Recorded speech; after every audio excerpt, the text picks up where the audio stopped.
Hello,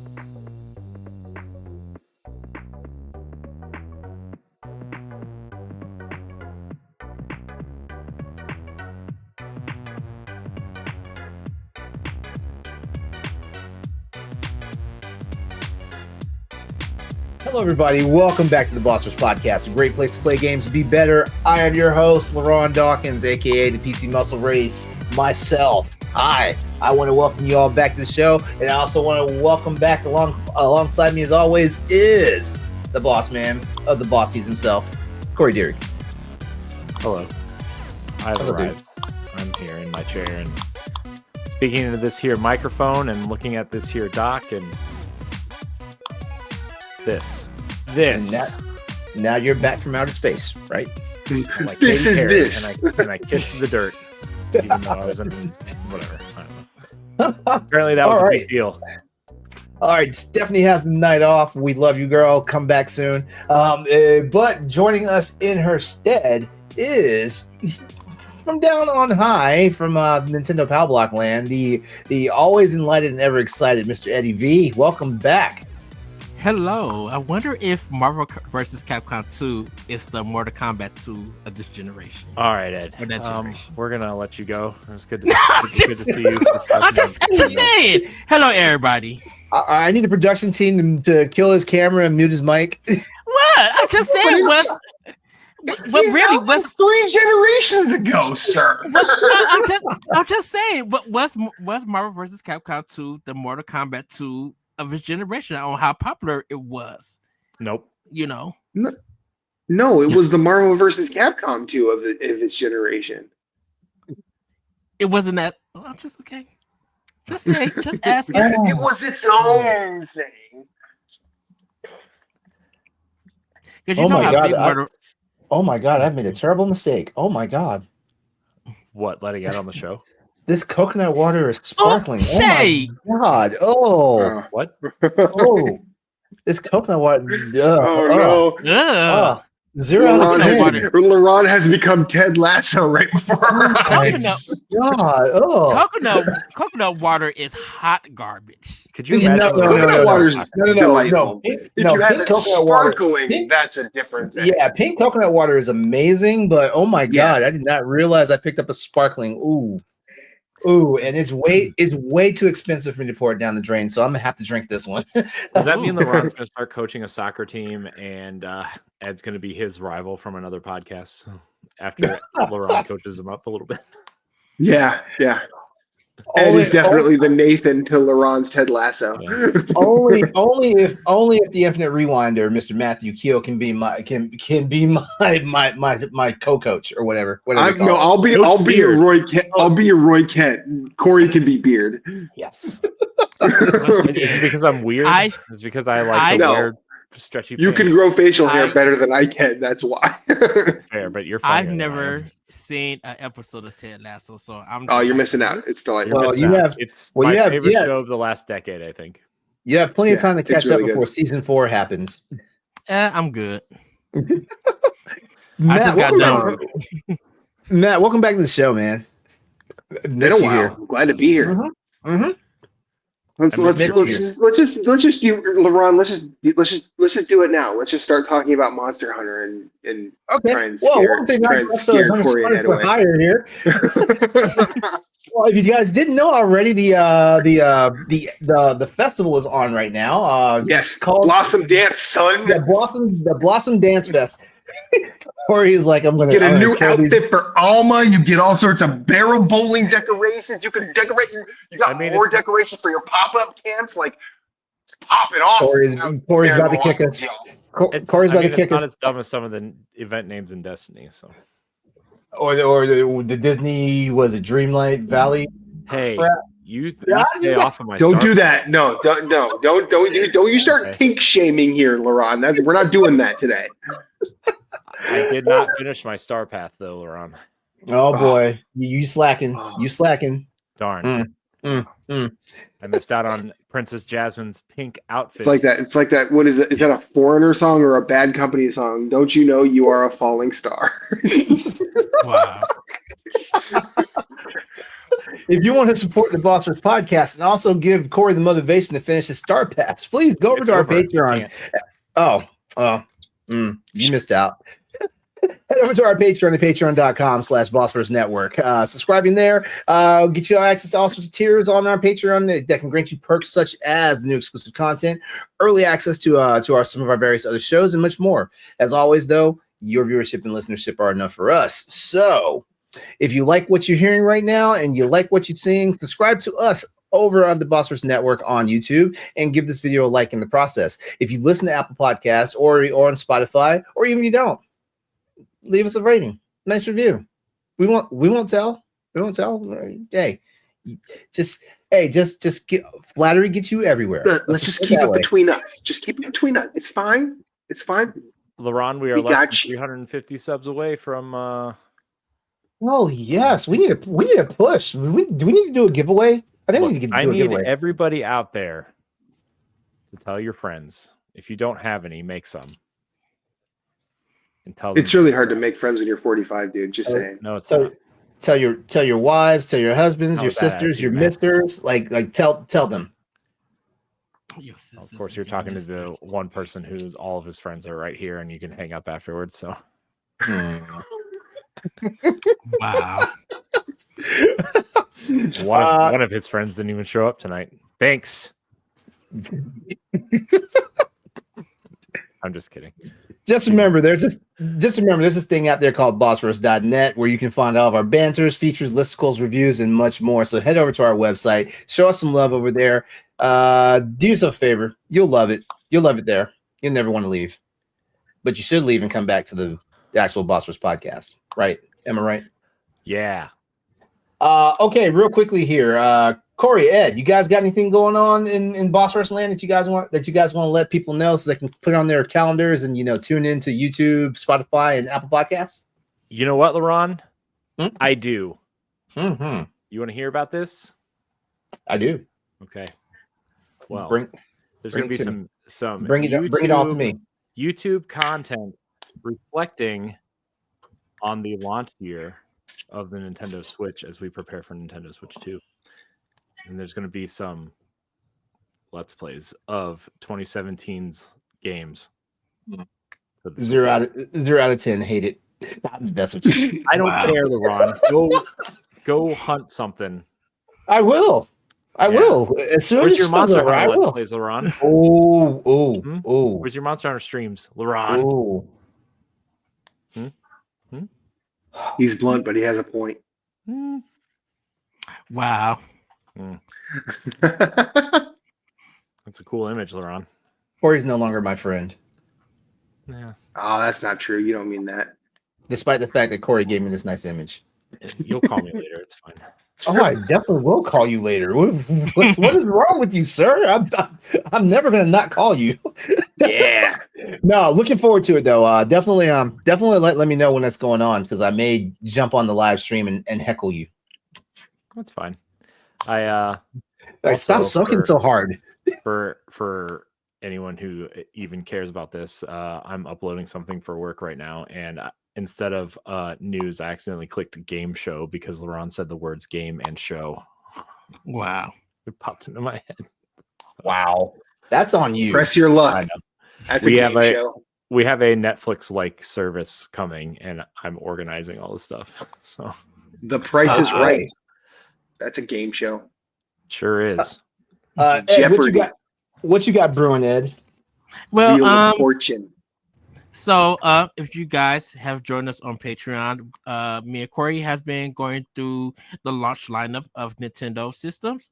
So we got GameCube, we got Wii, DS, and we're going down to the NES, and then we're going to be talking about the Switch launch lineup. And we've just been talking about our history. So if you guys want to see that, join our Patreon. And you'll be able to get all access to those videos and some of our one-up conversations also. For me, by the time you guys see this, my article for the Elder Scrolls for Oblivion remaster will be up, so you guys can check that out. I'm preparing for PAX East. So hopefully we'll have articles and videos for that out. And I'm working on some banners that I need to see in the David and get them out and stuff. So that's going on with me. Nothing video production just yet. Hopefully I could get some stuff in a little bit later. Because I mentioned to the guys, I'm doing an article about games that earned their stripes. And I'll be mentioning some games that I feel like they earned their stripes. And Are you taking submissions? Yeah, if people want to submit anything for games that they feel like they earned their stripes, you could do publishers, developers, franchises, not just one single game, but that whole franchise. So if you want to send Monster Hunter, or if you want to send Helldivers, or even the Half-Life series and stuff, you can if you want to submit them. But I'm going to be doing like a list of games that I feel like personally, or franchises that have earned their stripes and stuff. And my thing is I'm going to be trying to do 3 games per consoles for it. So it may be a while. So it may be like all NES, all Xbox, and all of that. Because I feel like there are games and even third-party indies that I feel like earn their stripes. That really, not only for being popular or selling them much, but like kind of changing the industry and how we look at games and how what they mean to majority of people who have played those games. So nice. Okay, so if you guys do not know already, Matthew Kiel over here is one of my fellow monster hunting buddies, and we are getting content ready for you guys to actually put out real soon here over on YouTube. So be on the lookout for that. The inaugural episode of the Hunters for Hire podcast show is coming soon. Yes. Yay. Yeah. All right. Sorry, I won't be on. You could be on. Monsters. You could be on. Hey, we hunt monsters too. Like yeah, sure. All right. Yep. All right. Anything else like we need to add on here before we start moving into tonight's round of talking topics? Actually, yeah, I just want to address something real fast. Okay. Not that it's major or anything, but for patrons, not sure if there's going to be a book club this month or not. I don't think there is. Pat has kind of taken a little bit of a mental health break because there's a lot of stuff going on and he just needs to be off away for a little bit. So we're going to try to figure out how to cover that with something else, but he'll probably be back with these regularly scheduled book club later, and we'll keep you posted on book club, but it's probably going to be replaced with a one-up episode or a pre-show something. So but everybody say hello to Pat. Yes, please do. Yeah, take the time you need, Pat. So yeah. All right. Thanks for the update, Corey. All right. That's what I'm here for, LeRon. Just the updates. Well, gents, we're gonna go ahead and start off our talking topics for the night. But real quickly, I just want to say to everybody out there, thank you for tuning in to the Boss Rush Podcast. Please comment, subscribe, and share if you're enjoying the show, because we love you guys and we want to interact with more of you out there. So yes, please do that. All right, so fellas, let's talk about Game Pass for a minute, or maybe for a few minutes. If you guys didn't know about it, as a matter of fact, I think this is news to you, Matt. Phil Spencer gave up an interview where he acknowledged that Xbox Game Pass isn't for everyone. That's really strange. That's really strange talk for this guy, considering for the last 4 years he's beaten Game Pass over our heads. But yeah, you're not going to say that when you're trying to sell a product, though, right? I mean, you're right. I think they've just come to the realization that things like Game Pass are a nice supplementary thing, not the thing you should be selling. Right? True. Yeah, I definitely. He did emphasize that while the service offers value, it's not the right fit for all gamers. So like this is raising a bunch of questions that I feel need to become a talking topic for tonight's episode of the Boss Rush Podcast. So let's talk about the ever evolving landscape of gaming subscriptions and the diverse preferences of our players. I like it. All right, so we got this thing going on here with subscription versus ownership, and I think just me saying those three words by themselves, we already know what we're about to talk about here as far as this goes. So there's been a shift from traditional game ownership to subscription models like Game Pass, PlayStation Plus, and things of that nature. I can think of pros and cons on each, but I don't know. Like, what are some of the best pros and cons about subscription versus ownership? So I think the best one was definitely price and budgets, because you're not spending all of this money per game. Mm-hmm. And if you're a person who buys games and don't plan on finishing them, like you end up creating a backlog, Game Pass allows you, or so some of the subscription base allows you to have that availability to play that game before they take it off at any time that you want, without having to worry about $60 or plus some dollars coming out of your pocket. It's right there. It's available for you to play. If you got the space to play it, or another way to play it, that's the benefit of having a subscription-based game. So if it's concerned about your finances and stuff, the subscription base could offer you top tier games or the latest games at a low price entry. Yeah, it is per month, but it's compared to what you will be spending per game. There's a value with that. Okay. Let me put a foil in that for a second here. Because like subscription prices have been going up. And I feel like there's at least one more price hike going up. So like ultimately, would you still feel like it's still worth it? For some people, yes. Because like I said, it's a per game base. If you're not spending $120 per month for 2 games, and those games are available for, I think, $20 now for Xbox Game Pass, I think. Yeah, it's $19.99 for Ultimate. So if you're paying that and they're offering those games, instead of spending that high amount for owning those games and stuff, you could pay it at a price. You could have it on that service, get the full same experience like everybody else who have brought it, just at a lower price per month. Yeah, okay. I also think like I think within the next 18 to 24 months,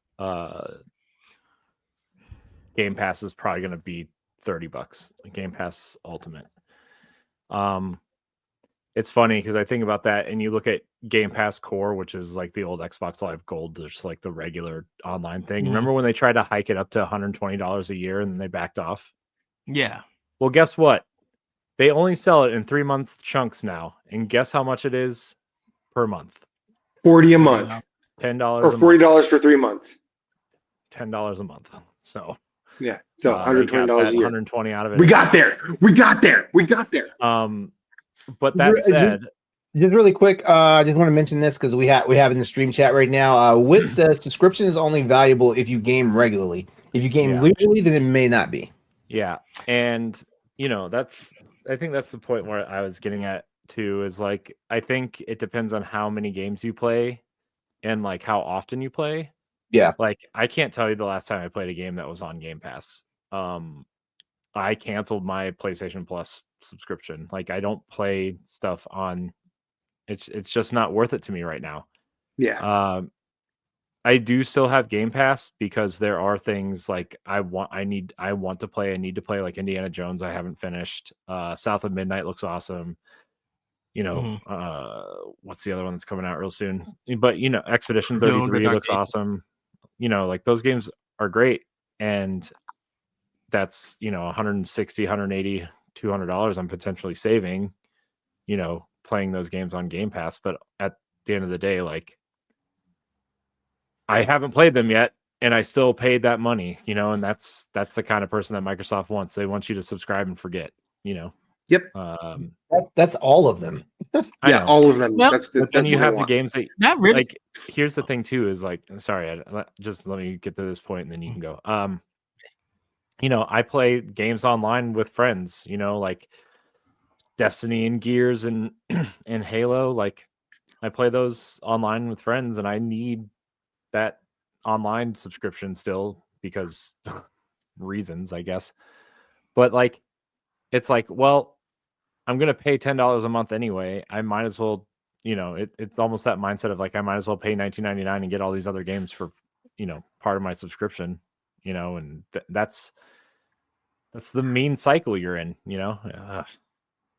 Well, I was going to say, LeRon, you said that's all of them. I don't think that resonates with Nintendo, because Nintendo has where you have one payment per year, and you get, if you do just the expansion pass, I'm doing the $50 thing, you get about 6 consoles plus. I think when Switch 2 comes out, GameCube will be added, so that would be like 7 or 8 or whatever. You get all of those games, whether they're, of course, they're retro and stuff, but you also get like some of the DLC. You actually, some of the best games, even from Japan, that never released in America, you're getting that all for that one payment that you do. And as for Game Pass, they don't offer that. So I can understand why some people like me, I don't do Game Pass because, of course, I buy my games. And I also feel like they don't really offer anything because, you know, I want to play games from other countries that never release here in America,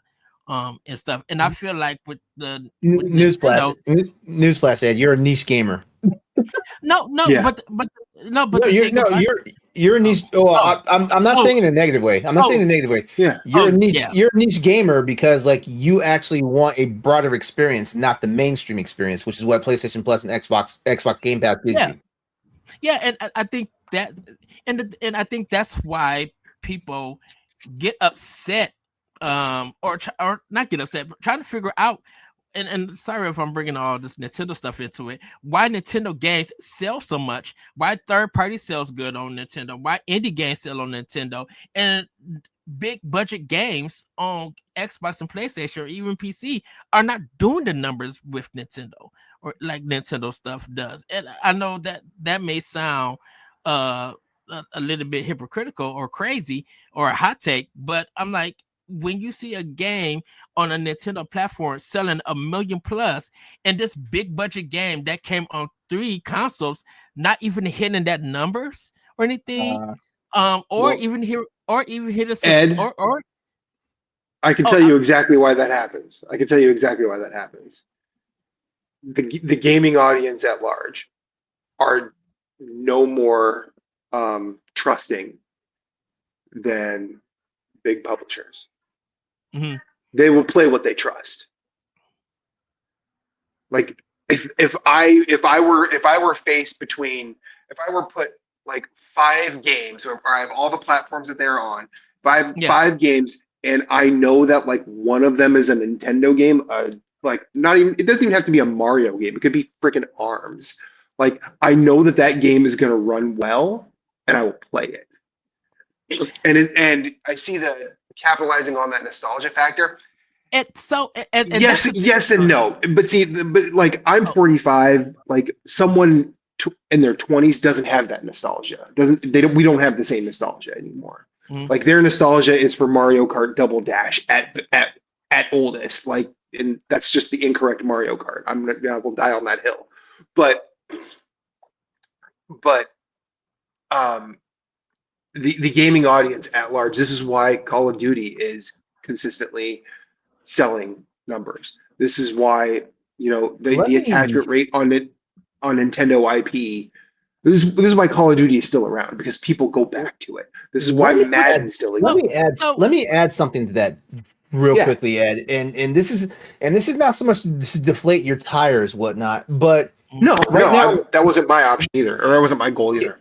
Yeah, right now on the Switch, there's no cohesive like system, like you know, like with Game Pass, you can log in, you know, on any new system, and your library is there. You can't do that on Switch. You can do that on Nintendo. Wait, you can? You can? Because yes. Are you okay? I have 3 Switches and it's all there.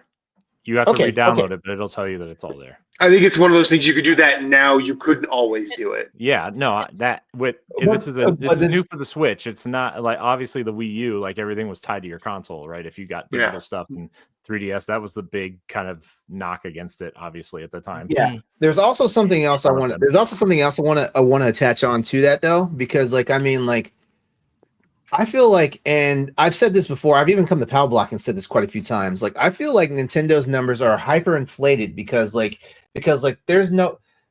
we legit have people. Corey just admitted he has 3 Switches in his house. Mm-hmm. You know, I feel like so there's a lot of bloat going on with their numbers. I'm not saying Nintendo didn't earn their sales numbers, and their accolades and all that stuff. I just feel like there's a lot of bloat because I agree with that. Because the average Xbox and PlayStation gamer usually just have 1 copy of that game, and if they have 2 copies of that game, it's because it's on a second platform that they need to play it on. Well, that's kind of the thing with I guess subscription stuff. Subscription versus ownership. Why is it that? Of course, you got Xbox and you got PlayStation. Everybody complained that the PS5 Pro didn't have a disc drive, and it all sold out. So people can have it. So if that's the case, where are these physical sales happening on these 2 consoles? And I understand that PlayStation has their subscription thing, and Xbox have their subscription with Game Pass and stuff. To me, it's not for everybody, but for the people who are playing and using those subscriptions, they're using it as a demo station. They're not using it as to fulfill games, because you should have a higher percentage of beating games during those subscription services. And it's not like that. That's not true. That's not true. I don't think so at all. I don't think so with the subscription service. I think you have that reversed. Yeah, the subscription service is the demo station. Yeah, that's what I said. Like Game Pass and PlayStation, those games, people, they download, they give it a try, say it's not for me, and get off. Another game that's could have all kinds of stuff. Try it. Don't like it, get off. And to them, they were just like, I didn't spend the original price money to play these games. Sure. Well, okay. I think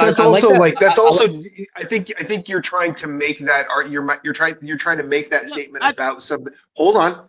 I think you're trying to make that statement about something other than what it is, because pre-subscription services, people were downloading games.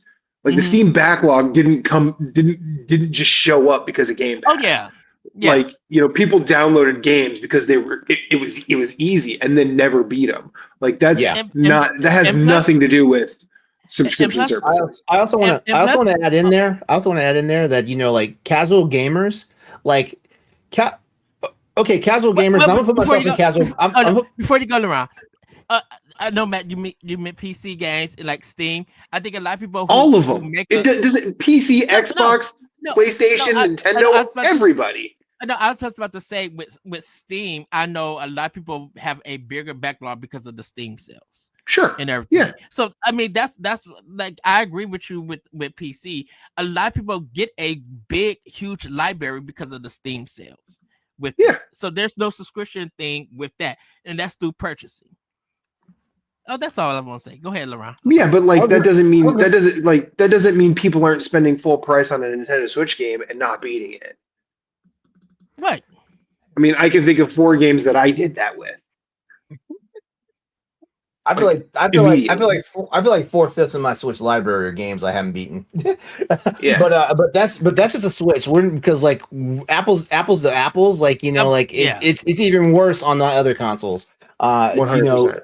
Yeah, what I was gonna say is subscription services, I think, really tickles that funny bone for casual gamers, because casual gamers, they want to have a gaming experience, but they don't always have the time to devote to it. So it's easy to say, "Ooh, Metaphor ReFantazio is is out right now on Game Pass. I'll download and I'll start it, and like if I love it, I'm gonna play it. If I don't love it, I know it'll be there when I come back, if it's still there and stuff like that. That's awesome. But also they do this too. They Jedi mind trick us, because they'll do this thing where it's like these games are available for this month while you have your subscription.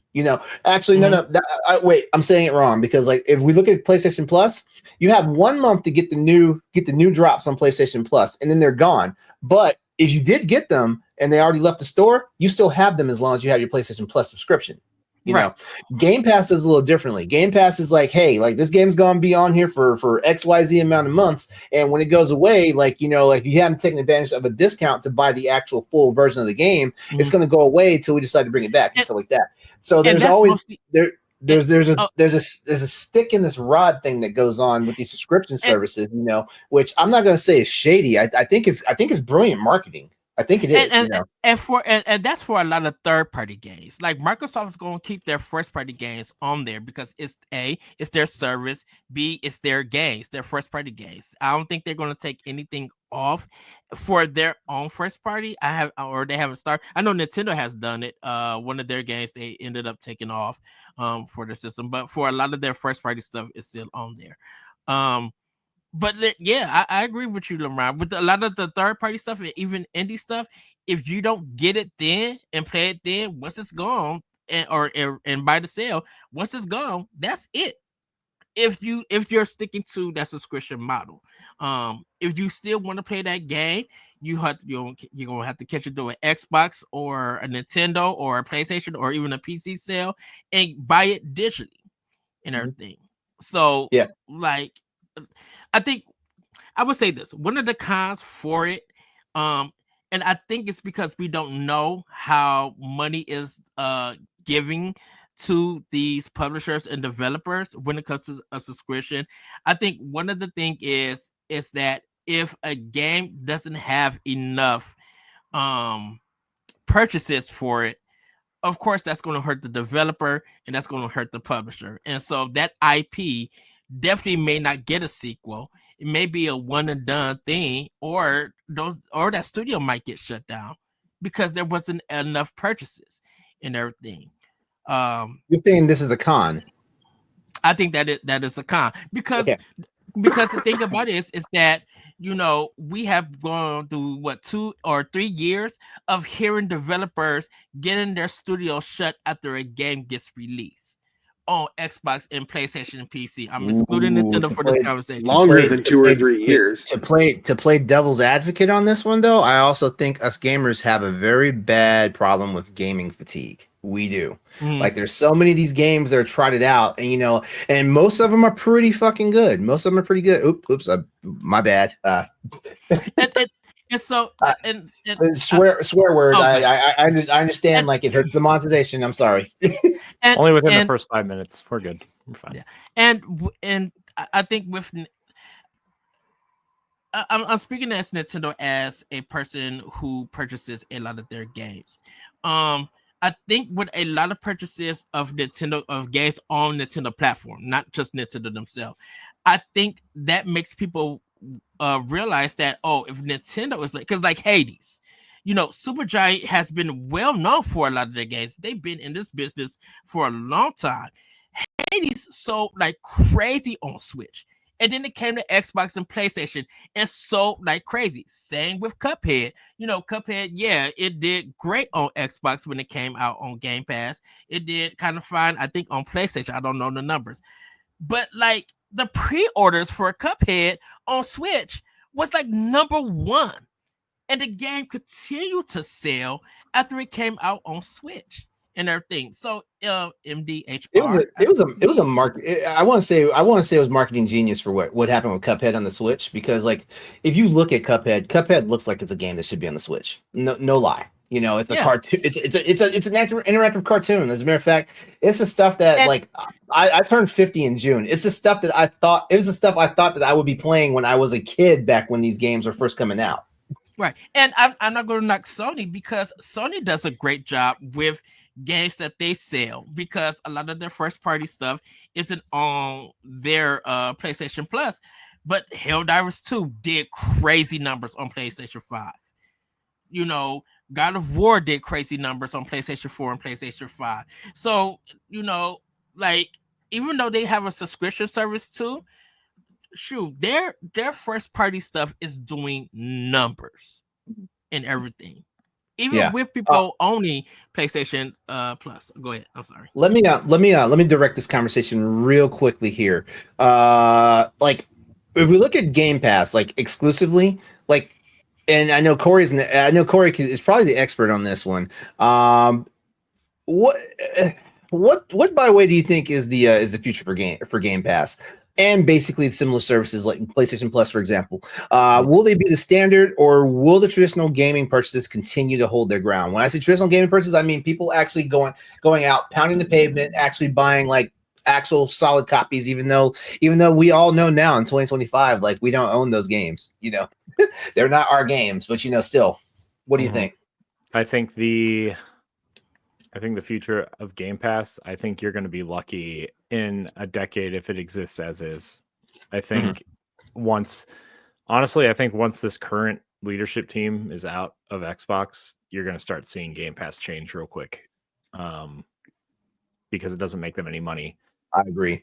And they are very clearly pushing towards we're going to try to be everywhere all the time. You can play cloud games, unless, like, I think you're going to see it transition more into a PlayStation Plus style subscription where, like, maybe our first party games don't go there, but that you're going to see a library of games that you can subscribe to. You can play online, you can play cloud, you can play on any screen as long as you have a controller hooked up to it, right? Like, Game Pass just doesn't make them money. And so, like I said, I think once, Phil retires, which is rumored that he's going to after the next box launches, I think he wants to see that through. And maybe Sarah Bond takes over. Maybe they just bring in a new team entirely. But, like, I think you're going to see a very different Microsoft gaming branch. I wouldn't be surprised if the Xbox brand even went away, to be honest, and they went back to Microsoft Game Studios. I'm going to be honest with you. I think in the next 15 years, you're going to see the Xbox brand slowly fade away. Do you think a physical system will fade away with it? I think that they will do something similar to what Steam tried to do with those Steam boxes, where, like, they'll partner with people, which is already the rumor for their handheld device that's supposed to come out next year. It's not even made by Microsoft. It's made by, I think they're teaming up for probably like a ROG Ally equivalent. Yeah.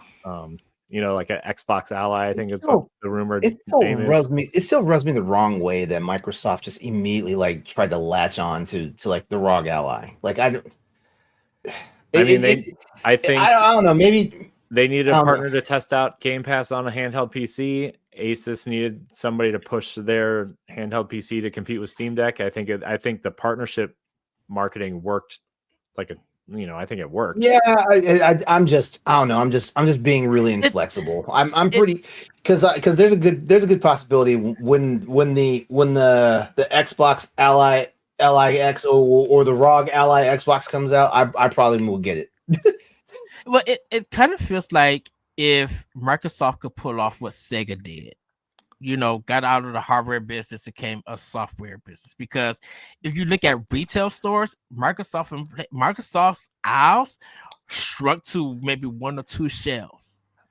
And once they are not in the retail, it's going to, and all of the games are, you rather get them on Game Pass or you buy it through the store. Or you probably order from Best Buy. Like, if you want physical, now you have to order them in order to get those games if you want them physically. So right. I think well, I mean, you see the you see them testing with limited run on certain games, right? Like, yeah, I mean, what Hi-Fi Rush technically is the next one that's supposed to come out. Although I don't know how that's going to work now with Tango and Craft on owning them and stuff like that. But I mean, you even saw that with like Doom on the Switch. Like Doom and Doom Eternal were both limited run physical releases. Like maybe not the first Doom, but Doom Eternal definitely was. Yeah, and it's like, really a company like Microsoft and Bethesda can't pony up the money to put out, like, I don't know, 200,000 copies of this game. And like Doom sold 1 million, and that was and Penny Button did the port, so it's just like, yeah, that one's. I know weird. You keep bringing up this million number, and I'm going to keep telling you, even on Palblock and here, like 1 million copies doesn't mean anything anymore. Well, I'm just, 1 million doesn't mean it's not 1997. Right. I'm using that as that being a big number. But it's not. It's not. It's not. But for a physical game to even 1 million is Grand Theft Auto 6 is automatic. Grand Theft Auto 6 is automatically going to sell 1 million. And guess what? Right. And guess what? It's not enough. Right. Rockstar wants to sell 9 million. Right. I mean, Rockstar wants to sell 100 million. And don't forget, Rockstar can't hit those numbers if they own one system. They need multiple systems in order to hit that number. That's true. But I'm just saying that some of these games that's on Xbox and PlayStation would love to even just hit 1 million. I'm just using that as an example. I'm not saying that that's the basics, but I'm just using it as an example. I'm gonna be a jerk real quickly. Name me 3 games that should be 1 million copy games for Xbox and PlayStation. Yeah, name me 3. Name me 3, and then and the 3 of us will say yes or no for each one. Immortals of Avion, I think. Immortals of Avion. Yeah, I think Titanfall 2 didn't hit 1 million. No, I'm saying you throw out 3 titles that should be million copies out, and we will say yes or no if we agree or disagrey. So Immortals of Avion, if they should be, or if they are, if they should be, if they should be. Because Ed was saying basically Ed was saying like there are games out there that like should have done 1 million copies easily. I mean, I agree that there are some games out there that have sold more than they did. Yeah. They're just overlooked. I mean, that's the problem too, is there's just too many games. There are too many games coming out, right? Mm-hmm. There's not enough time. There's not enough money for consumers to buy all these games or time to play all these games. They're battling the free-to-play market, and the budgets are too high, right? Mm-hmm. Even like the indie games, if they don't hit a certain amount, like they're closing their doors, right? The prime example that we always bring up on Palblock, which again, this was at a console launch, so take this with that in mind. Blossom Tales, right? Sold like 20,000 copies on Steam and couldn't stay open, and they had one last shot, and they sold like something like 300,000 copies on Switch within the first 2 months or something, and that allowed them to make the sequel. I'm glad you said that, Corey, because like I swear I said this on the very first episode of the Boss Rush podcast that I was ever on as a guest. I've always said, like, you have to put your games where they're going to sell. If you have this game that looks like it is the quintessential Nintendo game, then it needs to be on the Switch. It needs to launch on the Switch first of all platforms, and then push it out to the other platforms. I'm not saying give it like exclusivity or whatnot, but put it out there first. Ed mentioned Cuphead. Cuphead went. I feel like Cuphead could have gone bad, if they had just kept it on Xbox. But the moment they put it over to Nintendo and stuff like that, it ran. Yeah, because they had to put it. They had to put it on somewhere else other than Xbox, because Xbox was such a shitty public place at the time. That for one. But Xbox. But I have this funny feeling that Xbox spent the money for the exclusivity for that game. They spent the money, and then it did not reap the rewards for Studio MDHR.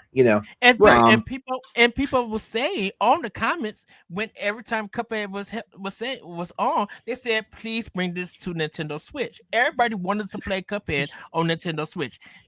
Yeah, but I don't know. Also, people were asking for everything on Switch. Yes, everything. Port everything to Switch. I remember Corey when Persona 5 when Persona 5 Royal came out. Like, he was like, bring Persona 5 to Switch. And guess what they did? They still haven't brought base Persona to Switch. Who wants base when you have Royal? But my point is, they didn't. All right. Because everyone wanted everything on Switch because they realized that, like, Nintendo had a good idea doing a handheld thing, and because Nintendo had such a good idea, Steam Deck kind of did it better. I'm not really going to have that argument, But they did. Now, what LeRon is saying, I take issue with like the quintessential Nintendo thing, because that almost sounds like what the way people say like Nintendo only does kid stuff. You know, it's not. That's not what he's doing. That's not what you're doing. I know, but like, it has the same like tone. Yeah. Okay. I think also like with Nintendo in 2017 was a very different beast, or 2018 is a very different beast than it is now. I mean, if you open the eShop, look how much AI trash is on there that just floods the eShop and hides these games. Like Nintendo was grasping at straws for third-party support by the time the Wii U ended. Like they were scared. And then the Switch came, and now retroactively we're like, oh, Nintendo always had it. They always knew they were going to take indies and it was going to be fine, which is actually not the case. That was a gamble on that was a gamble on several levels, and it paid off. That's why the Switch is still successful. Mm-hmm. But the fact is, like, look at a game like Hollow Knight. Look at a game, anything that looks not photorealistic. Most people want to play those non-photorealistic games on their phone or on their Switch, and the Switch is a much more appealing and less predatory option than the phone. Now, Steam is doing its wonderful thing. ROG Ally is doing its wonderful thing. And now Nintendo is competing with all of those. Yeah. And that's their future landscape. It kind of is, regardless of whether or not, it kind of is. Because if Nintendo is going to continue down the handheld path, they're going to fight with bigger and better handheld things. Well, what I was going to say is, like maybe initially they don't look at them as competitors, but I think as these consoles get more and more expensive and $70 and $80 games, and kids are growing up with laptops and PCs in school, right? Oh, 100%. I think the Steam Deck and things like it are going to become more, I would say, because they're also growing up on tablets, and I think that's going to be the gamer, like the, they're equivalent, right? And like they're going to want something like that. And I think, I think Nintendo has to be careful a little bit, not necessarily like these, not that the Steam Deck 2 is going to sell 100 million units, right? But like, sure. I mean, if Nintendo keeps, kind of going where they're going a little bit, right? Like they got to tread lightly, because if they are cocky about the Switch 2 and Doug Bowser, they're gonna lose the audience to the Steam Deck, right? And I think they have to keep their first party library obviously coming. They got to keep promoting it. They got to, kind of keep updating their retro library just to kind of make themselves differentiate themselves. Because like, right, you can already play Final Fantasy VII and Cyberpunk on the Steam Deck, right? Those aren't selling points for Switch 2. It's interesting. It's nice. It's cool. I will probably buy Cyberpunk or at least Final Fantasy VII on the Switch 2, because I don't have a Steam Deck or plan on PC gaming anytime soon. But like, it's not a system seller. The system seller is Donkey Kong, Mario Kart, the next Mario game, the next Zelda game. Those are the system sellers. Yeah. And so I think you look at the lineup for Switch as those titles kept rolling out, at least the first 2.5 years, they had a new game every 6 weeks, right? Mm-hmm. Yeah. I think Nintendo has to, maybe not at that pace, but I think every 2 months they're going to need a first party title out there that's going to catch somebody's eye to keep them relevant in 2 or 3 years. Right now they're relevant.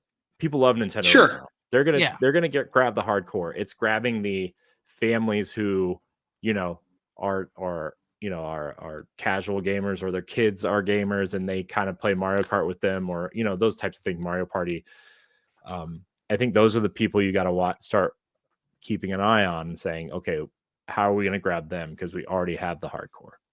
I also think that like I'm just going to say this one thing, Ed, then I actually have to jump because I need to go home. Okay. No, you don't. I do. I would much rather be home than in this place. I think what another thing with what you were saying, Corey, is like the hardcore gamer, like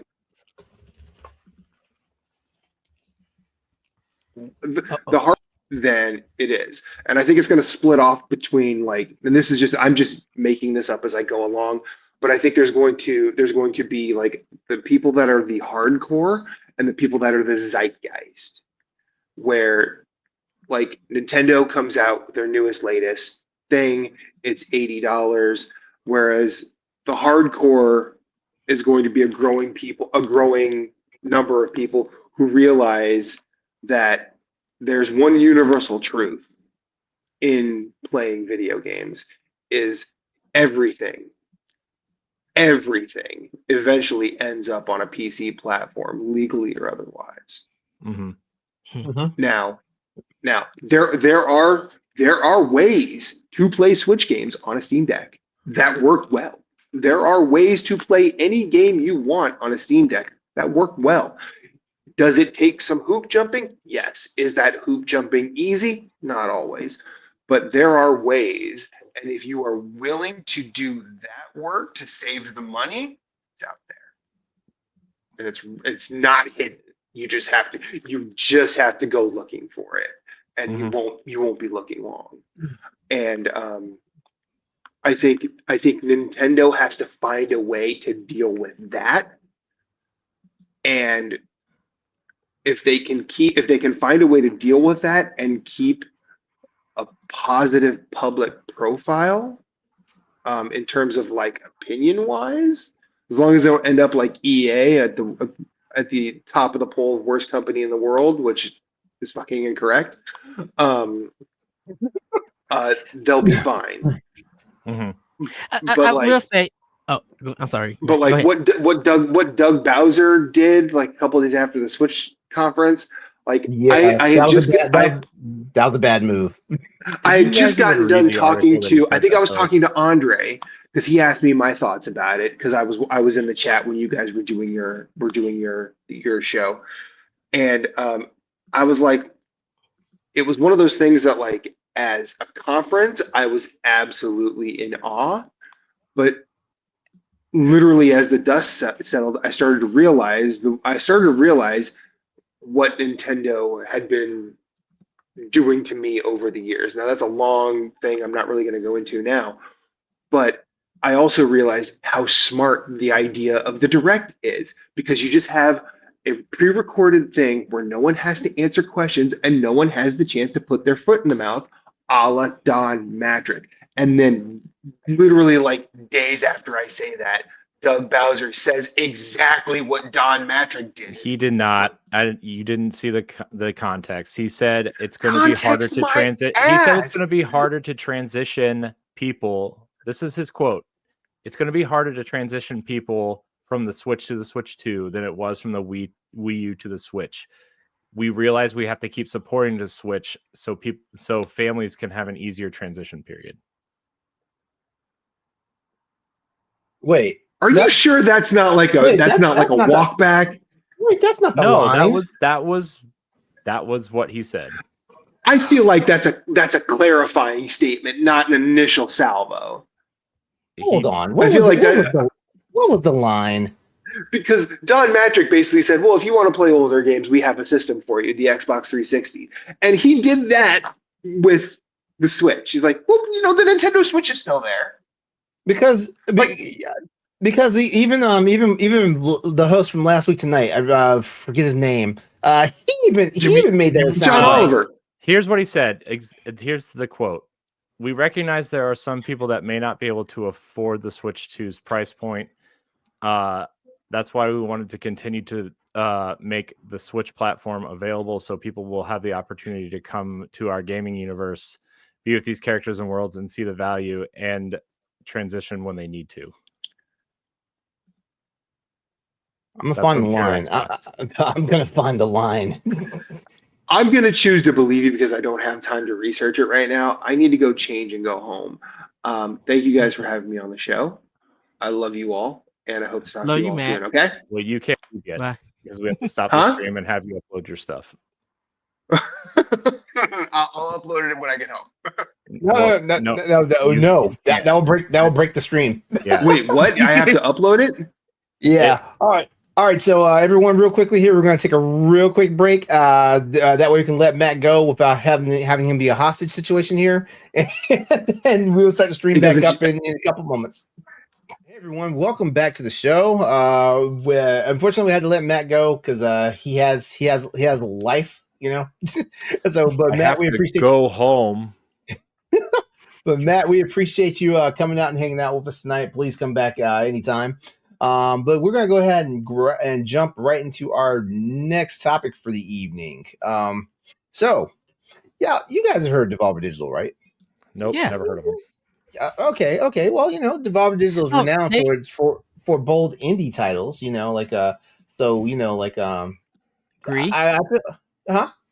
Gree. Yeah, that's one. That's one. Anthem. Yeah, I love that game. Yeah, well, they just unveiled its most profitable franchises and outlined a strategic pivot towards established intellectual properties. In a recent investor presentation, the company highlighted that its top-grossing title, Cult of the Lamb, has amassed over $90 million in lifetime revenue, with significant contributions from downloadable content. The success underscores the broader industry trend. Gamers are increasingly favoring familiar IPs over new ones.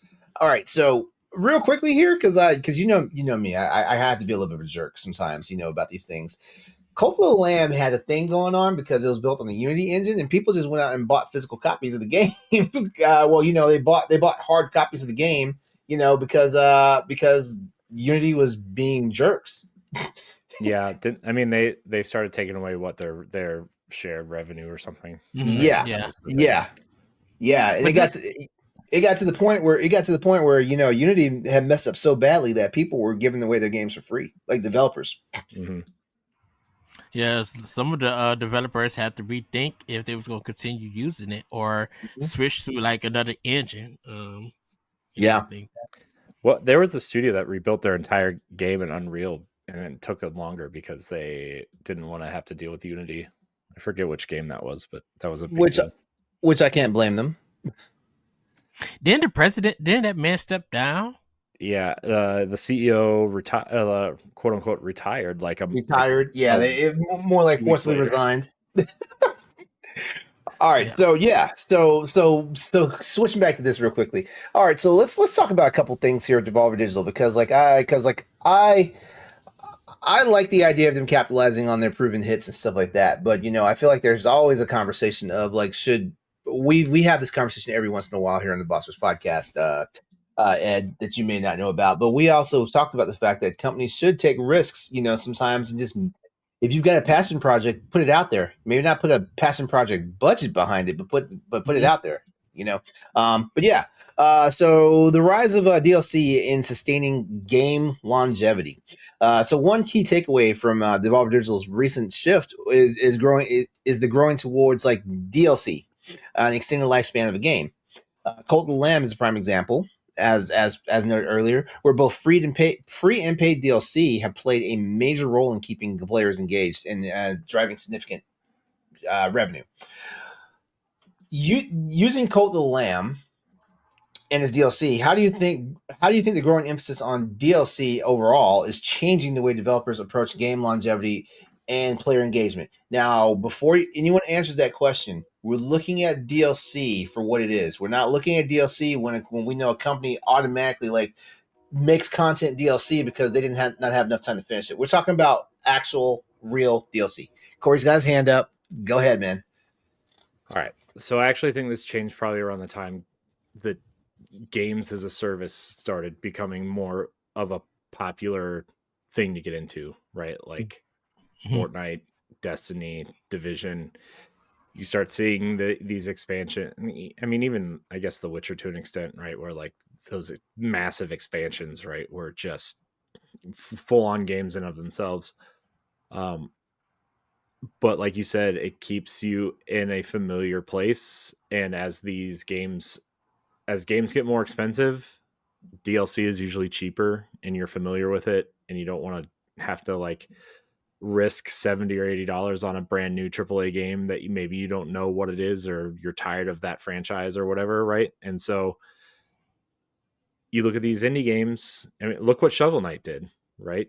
For $40, you got 4 campaigns, that multiplayer pack, the card game with King of Cards, and like you got all this stuff, and it kept people playing. People are still playing Shovel Knight, that their anniversary, the DX version just came out. So like I think DLC allows you to keep playing. I mean, obviously this is the intention, but it allows you to keep playing your favorite games in new and interesting ways, hopefully, and it keeps the familiar around while delivering something new at the same time. And I think the world of just one-off things is going by the wayside. If your game is popular, you're going to make DLC for it.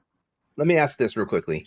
Do you think this is the right move? Like having more of a shift towards like they're like already established IPs. And I'm not just using Devolver Digital as an example. Mm-hmm. Like look at how for the longest time, like it seemed like Sony was going to run The Last of Us into the ground. That was an easy example because like everybody has Last of Us fatigue with like the remakes and the remasters and all that stuff. I can't wait for The Last of Us Part 1 remastered remake.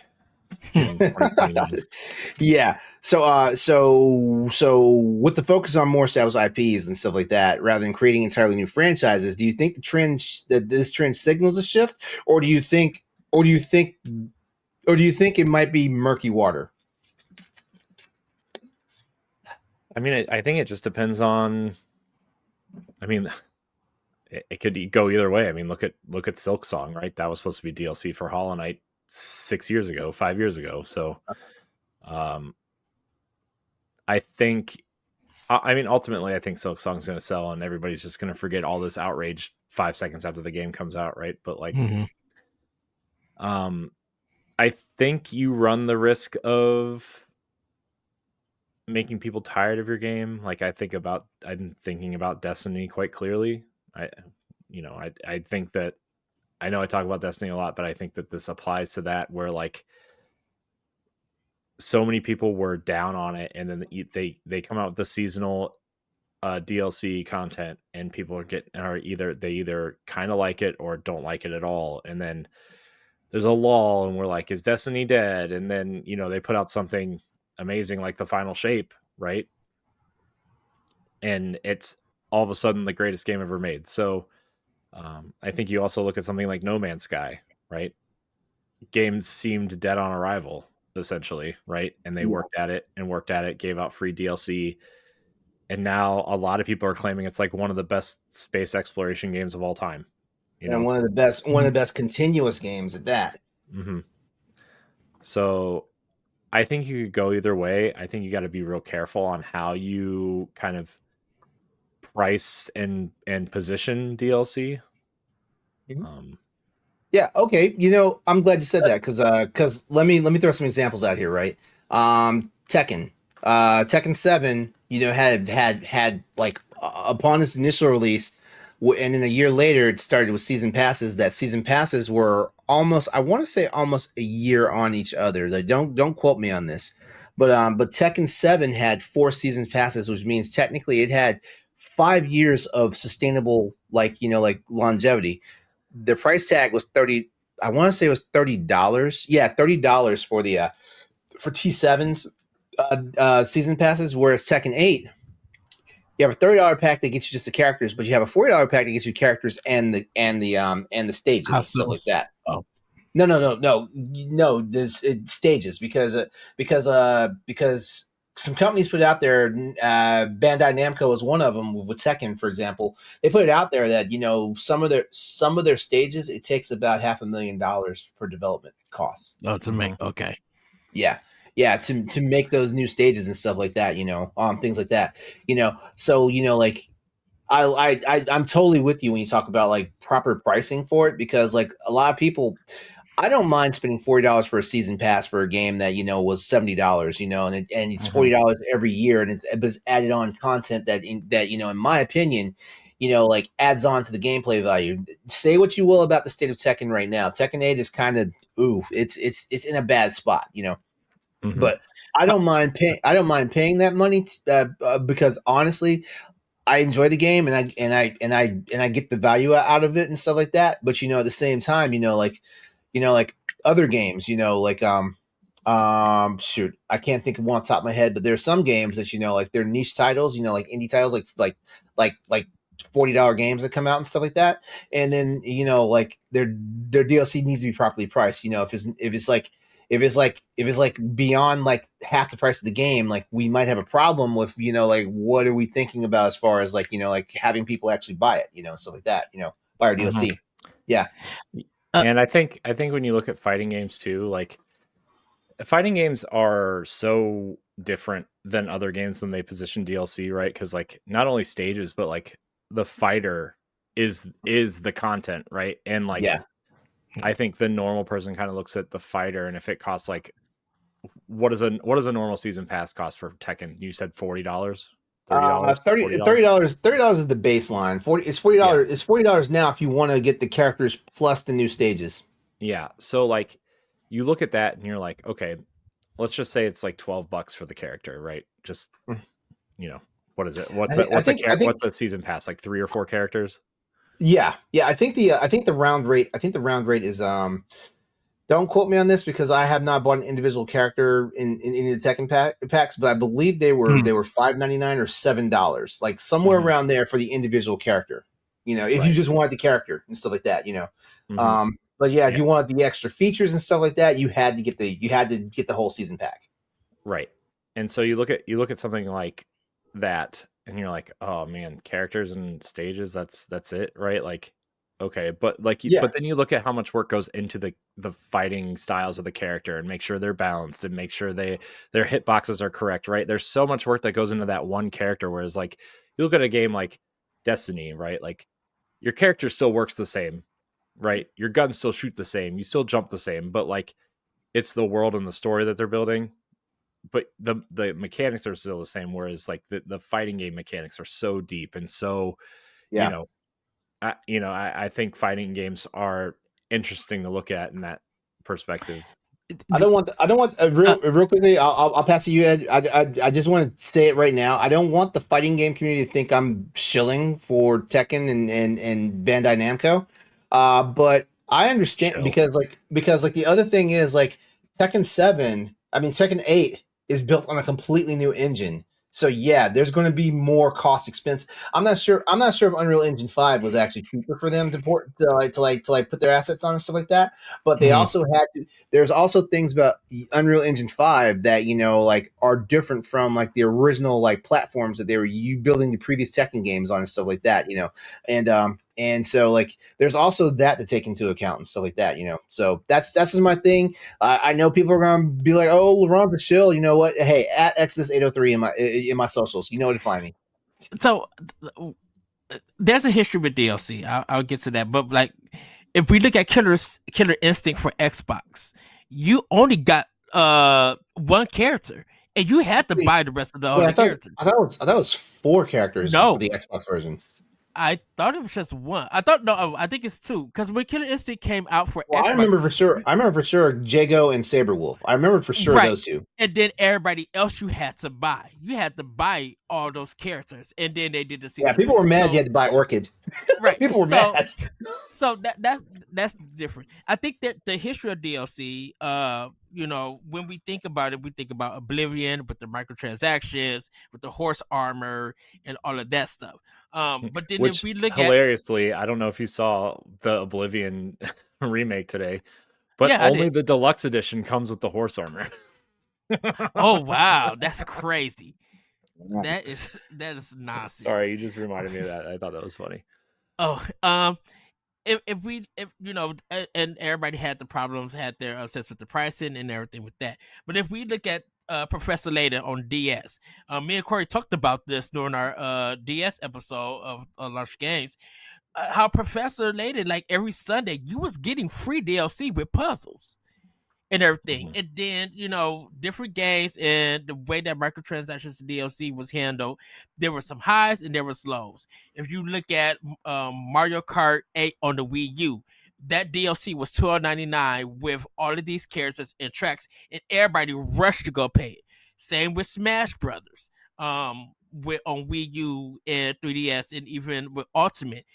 They came out with they will show you these characters coming to the game, and it's up to you if you want to purchase the season pass or if you want to purchase them individual. And everybody was just like, hey, I could wait for the season pass and just see all the characters. And then with Ultimate, they added more and everything. So I think it's with DLC, yes, it can extend it, but I think it's to the extent of that game. Because everybody tripped when Arkham Knight came out with that DLC. They were just like, we want you to pay this already and not tell you the DLC. And people were furious about that. Now, whether you like the game or not, people was upset about that. We paid for some DLC that we don't even know, and then it's not even guaranteed if we get that full DLC. After we paid it. I think gaming companies got wise to us. I think remember when every game every game came out, they had their expansions. And then and then 6 months later, there was a Game of the Year edition that for one base price you got every damn thing. Oh, that was Skyrim. I miss those days because I feel like we don't see those enough now. You look at even something like Animal Crossing on the GameCube, right? Where they had all the retro games built into the game and you just had to find them. Yeah. And I think when it came to a little bit more of modern consoles, like I mentioned the Wii U and kind of like PS4 and Xbox 360, Xbox One and stuff. I think we accepted on how DLC was handled in games. I think and sorry if I'm coming back with a Nintendo thing. A lot of people like the Nintendo DLC because of the price. Like we mentioned earlier, the prices were reasonable and you was getting a lot of content. Well, I think, actually, you know what? Because you keep saying Nintendo, but I just thought about just now. Monster Hunter gives you all these title contents for free. The only thing you pay for as far as DLC goes is cosmetic stuff and emotes and all that stuff, And Monster Hunter is a game that it releases a base game. A couple years later, there's an expansion title that comes out, and they keep adding title updates to that stuff, and it's completely free. There's event quests every week with sometimes it introduces a new monster or a new mechanic, where sometimes it's just some free stuff that I think it's a Japanese thing versus a Western thing. If I'm being honest with you, because that content, satisfy people are just like Corey said, it keeps people engaged with the game longer.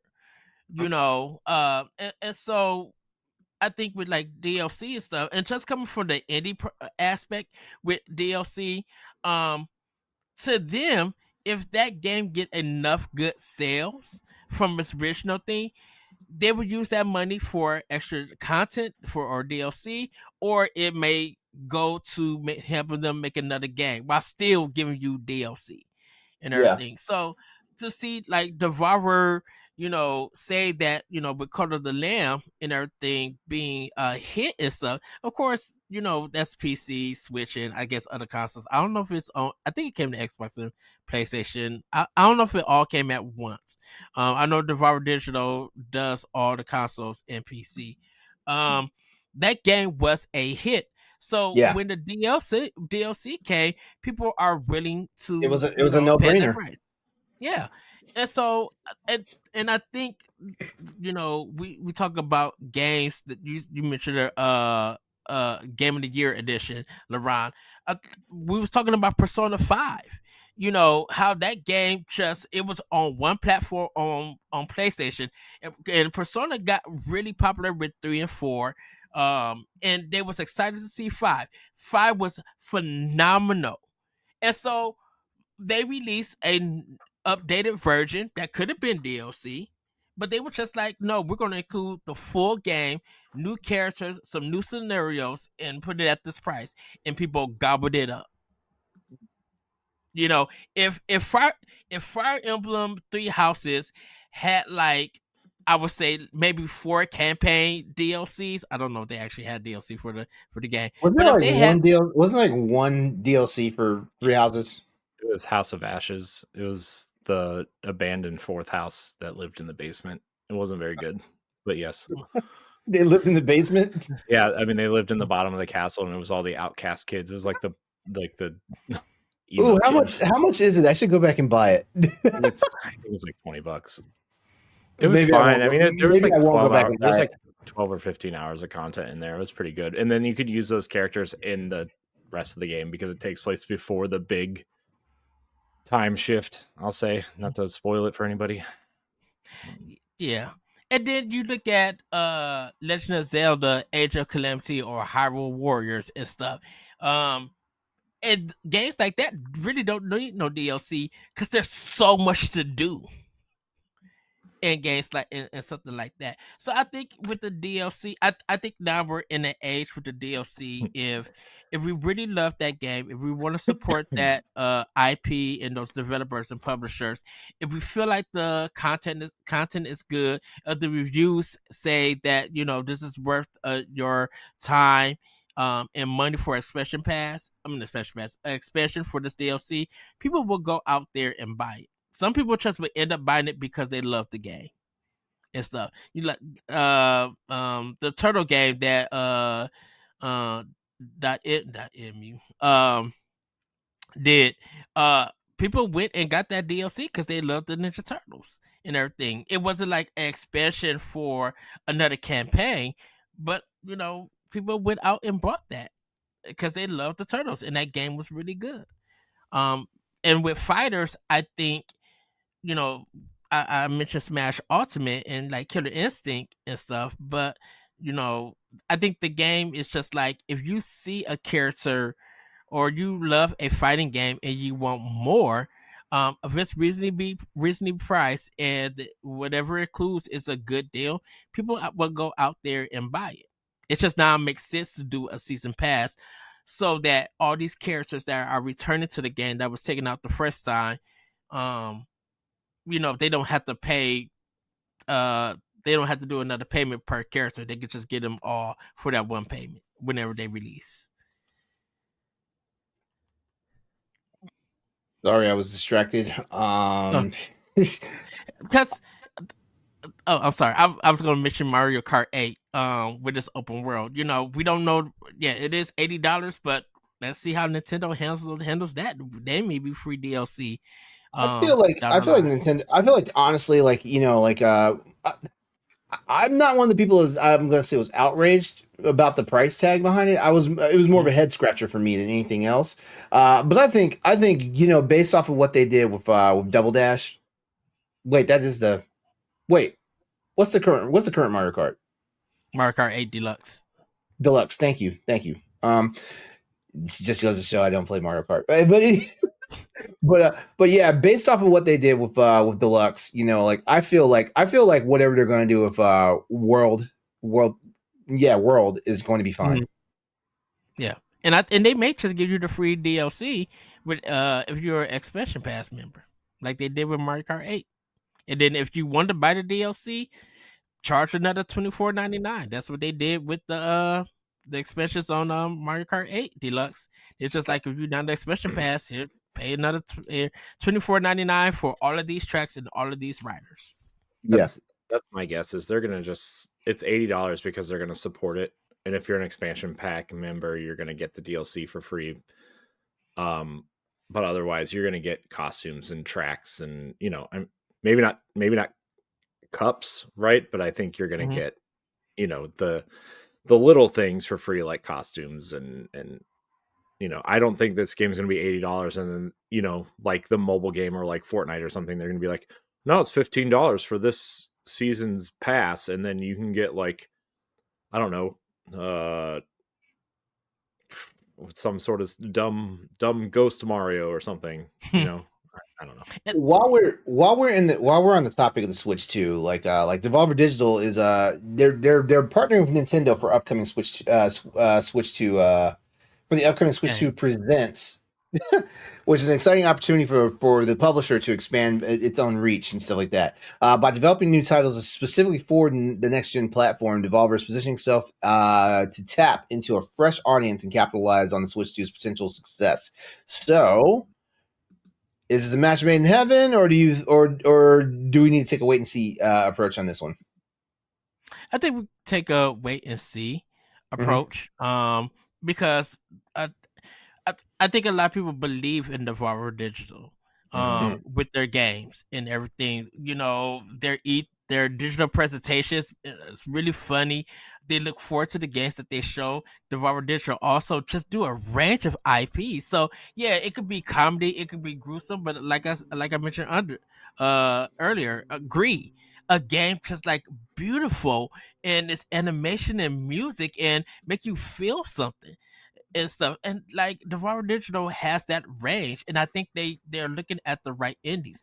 I think teaming up with Nintendo is a good idea because, and this is no shade to Xbox or Sony PlayStation. I think indies, you know, don't hold a big place on those consoles like they used to back in the day, where they kind of hold big on a Nintendo platform.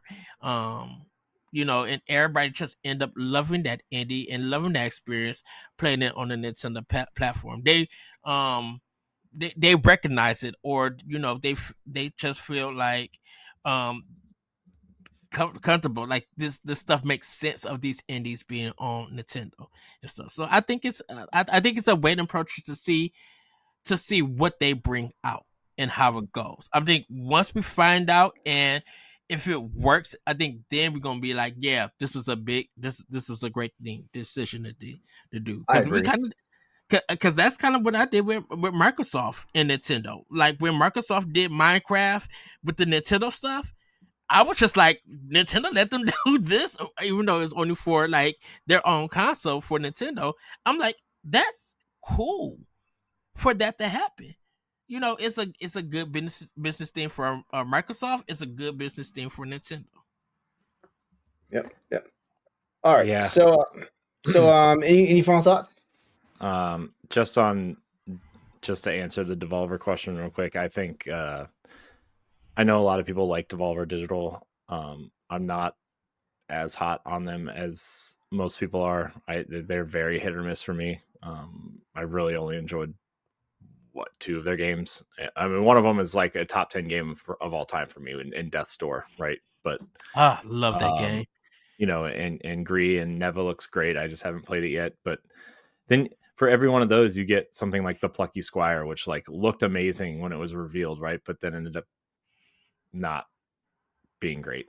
So, in my opinion, you know, I don't say I'm looking forward to Devolver Digital games, but I know a lot of people do, and I think it's a no-brainer for them to try to be on Nintendo because of just the sheer momentum of the Switch in general, not necessarily the Switch 2, but you know, I think the momentum of the Switch and the Switch 2 could be something good for them, especially if like Nintendo games are going to be $70 and $80, and then you'll get these little $25 to $30 experiences from companies like Devolver, right? So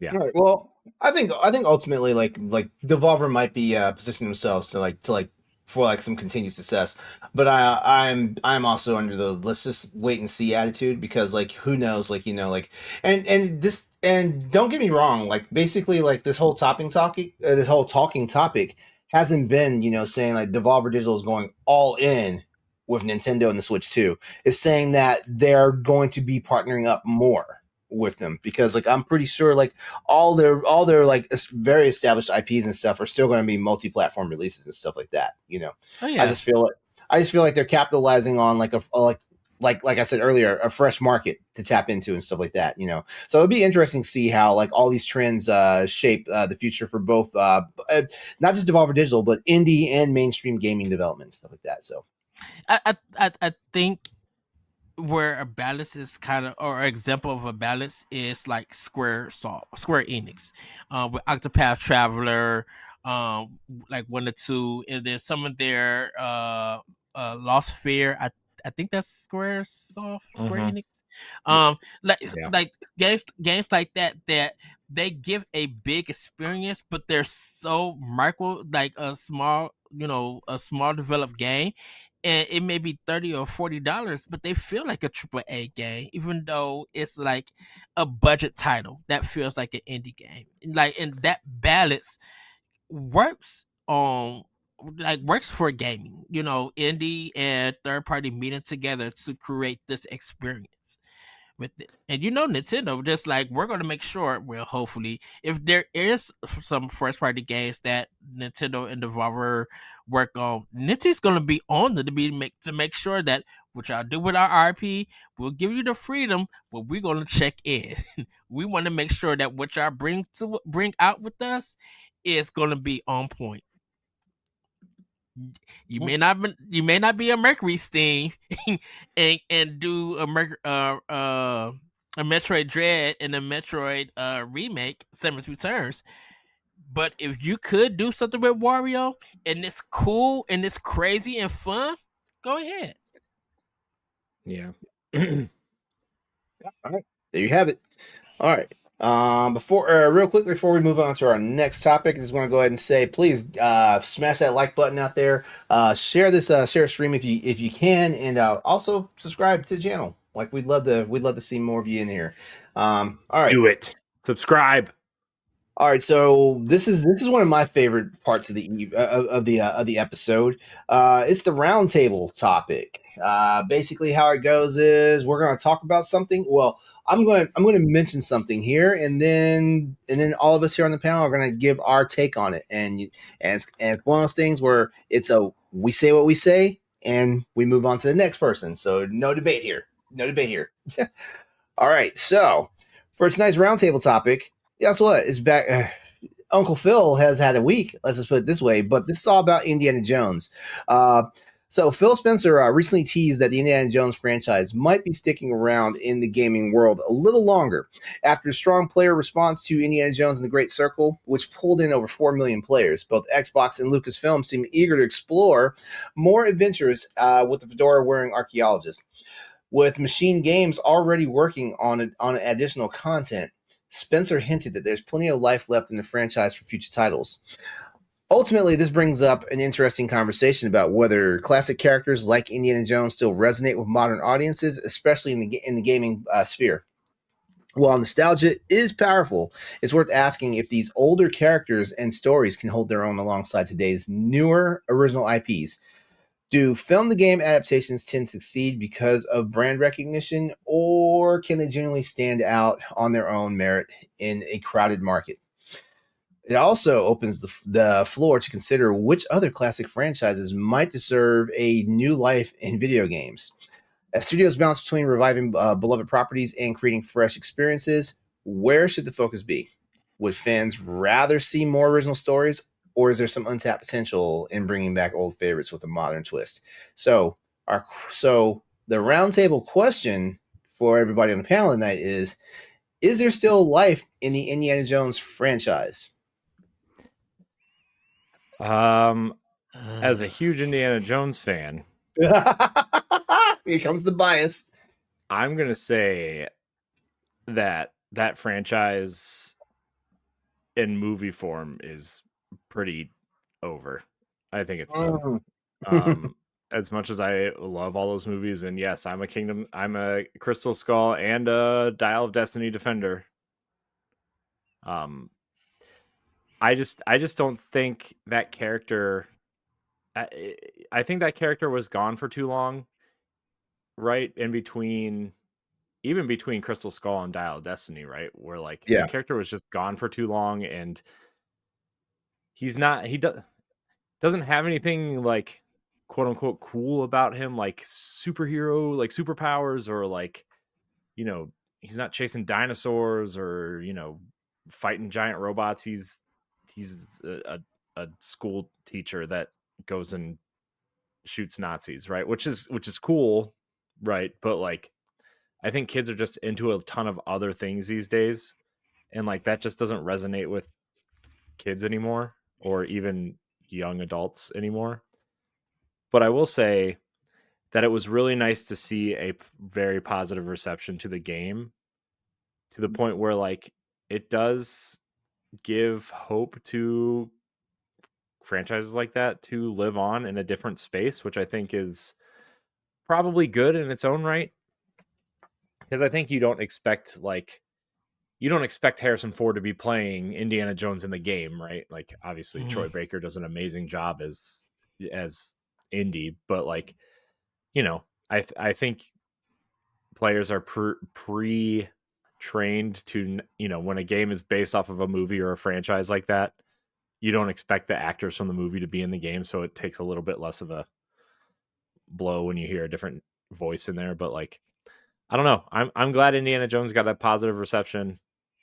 I also have heard rumblings that after the DLC comes out, they will be working on a sequel instead of Wolfenstein 3. Oh man. Or maybe they'll staff up and do both. So I don't know. I think it's great. I hope other franchises take note and are able to come back in certain ways. I mean, we saw it with Alien also, right? Like, it almost went the other way, where like Alien was kind of dead, and then, you know, you got games like Alien Isolation and, you know, Alien, what is it, Fire Team Elite, and then you turn around and get Alien Romulus, which is like a return to form to the franchise, right? So like, such a good movie. What's old is new again, I suppose. And you know, maybe someday it'll do that for Indiana Jones. I already had an Indiana Jones picked out to replace Harrison Ford, but nobody, and they didn't like my idea. I thought Bradley Cooper would have made an amazing Indiana Jones. I think that's good. It's definitely better than Chris Pratt. Oh yeah, no, I don't want Chris Pratt. I'm not like a Chris Pratt hater like most of the internet. Me neither. I'm not either. I just don't think he's that. You know, you have to have that. You know, I think of like Bradley Cooper's performance as Face in the A-Team remake, right? Like that kind of vibe for his Indiana Jones, right? But I think Chris Pratt is fitting for like Jurassic Park. He was in Jurassic Park. That's what I was saying. That's what he was fit for. He has I don't even know if he was fit for that. I hated all those movies, by the way. The world ones. I didn't even see the last one. I haven't seen any of the three with him in it. Just the original 3 movies. But that's another franchise too, though, right? Like Jurassic Park. You know, like, say what you will about the Jurassic World movies. I know some people like them, some people don't. But like, with today's technology and world building, and like, you know, I think of things like Ghost Recon, Wildlands, and Breakpoint, or Far Cry, right? You're out in the jungle, you know, skulking around, and you are like, you have to like set traps for raptors or something before they trap you, or, you know, I think there could be something interesting there too. So I could see franchises like that come back in game form and be really successful, or like almost like a I don't know, like a team-based kind of thing where you have to like survive and get off the island, almost like Left 4 Dead, I guess, but more strategic or something. Ed, what's your take on this? Okay, so is there still life in the Indiana Jones franchise? No. So, and the reason I say no is that I agree with Corey. I think the movies are done. You know, they are. If it was done in anime form, like Castlevania Nocturne or the Castlevania anime series on Netflix, and it was straight action packed and cool, kind of with the style, then yes, there's something to go there. See, I would have disagreed with you. But did you watch the Tomb Raider anime on or animated series on Netflix? I not yet. That's on my it's thing amazing. For the game. Haley, I would. Perfect. I really want to see also a great actress. Which brings to with the video game. I don't think the Indiana Jones game was all that good. I think, not saying that it was a bad game. I think it was boring to me because of Tomb Raider, the modern Tomb Raider games with Rise of the Tomb Raider, and the third one. They were the pacing was so good. The adventure was just great. There was something about those 3 Tomb Raider games that just made me like. Of course, I love Lara Croft, but I love those games, and I think that's why I fight with Uncharted and stuff. Not saying that Uncharted is bad, because I enjoy those games too. But I'm like, I love that adventure that they gave me, and I just played. I just played when I played that Indiana Jones Xbox, and I was giving it a fair shake. I'm going to go back to it. I ended up buying it and everything. I was just like, this is too slow and this is boring. I'm not but doing nothing. I think that's the point, though, is like it's a different type of game. It's an immersive sim. It's not a even though Machine Games made it, it's not a like a Wolfenstein-esque game, or it's not a Tomb Raider-esque game, right? It's an immersive sim, more like a light Dishonored or something, right? Yeah, and I guess I was expecting a venture game, being able to punch and use my whip and just more action and stuff, but it would just feel like this is Metal Gear if it was, developed by like Konami or something. No, not Konami. Wow, Ed, really pulled that out of the hat. Like of Metal Gear was like developed by Camelot or something. It feels like it's an imitation game. Not just like, I wanted to do so much more. I didn't want to be creeping around, trying to avoid enemies. Like, I want to be like punching dudes and whipping them. Like, I'm built for combat in this game, and it just felt like, no, you got to take it nice and slow. You got to dodge people, and I'm just like, this is boring. And I feel like if we're going to interject anything to keep this franchise going, you got to make it entertaining. It feels like with Indiana Jones, it doesn't have that Spielberg magic in a sense. And that may just be me personally on how I take it, but I feel like they gotta do something with this. It gotta be faster.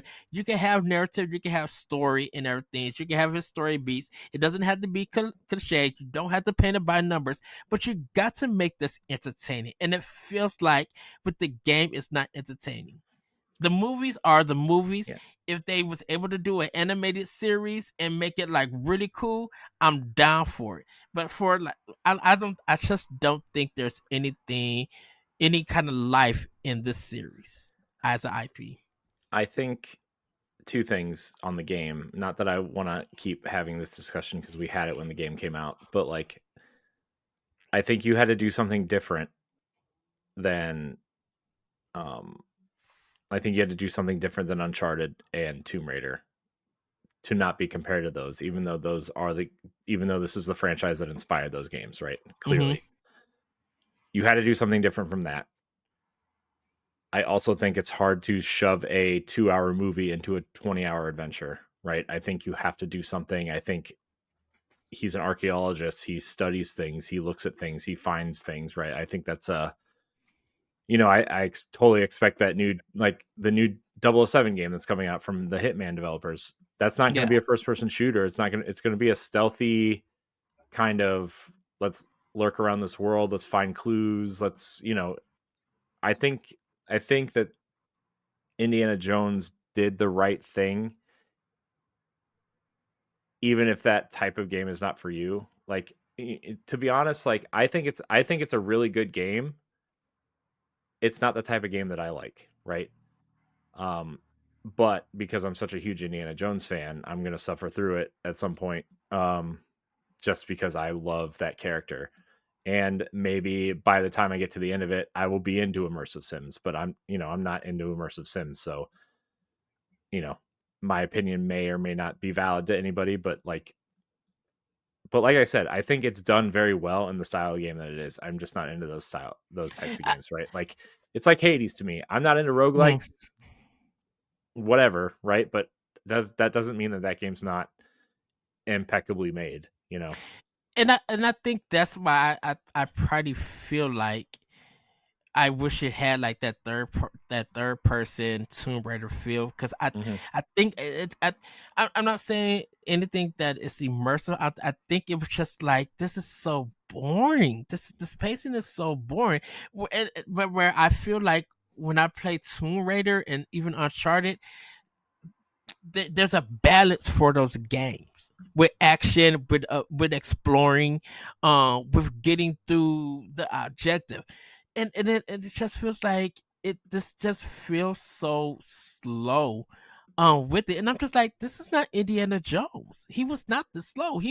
Everything was always crazy happening to him, I guess, in the movies a lot, and I guess that's what I was expecting more for it. And I feel like if they can't deliver that to me personally, I just feel like there's no life in the franchise for me. Yeah, I mean, it wasn't. I don't think it was like a, you know, the like a top 10 franchise, right?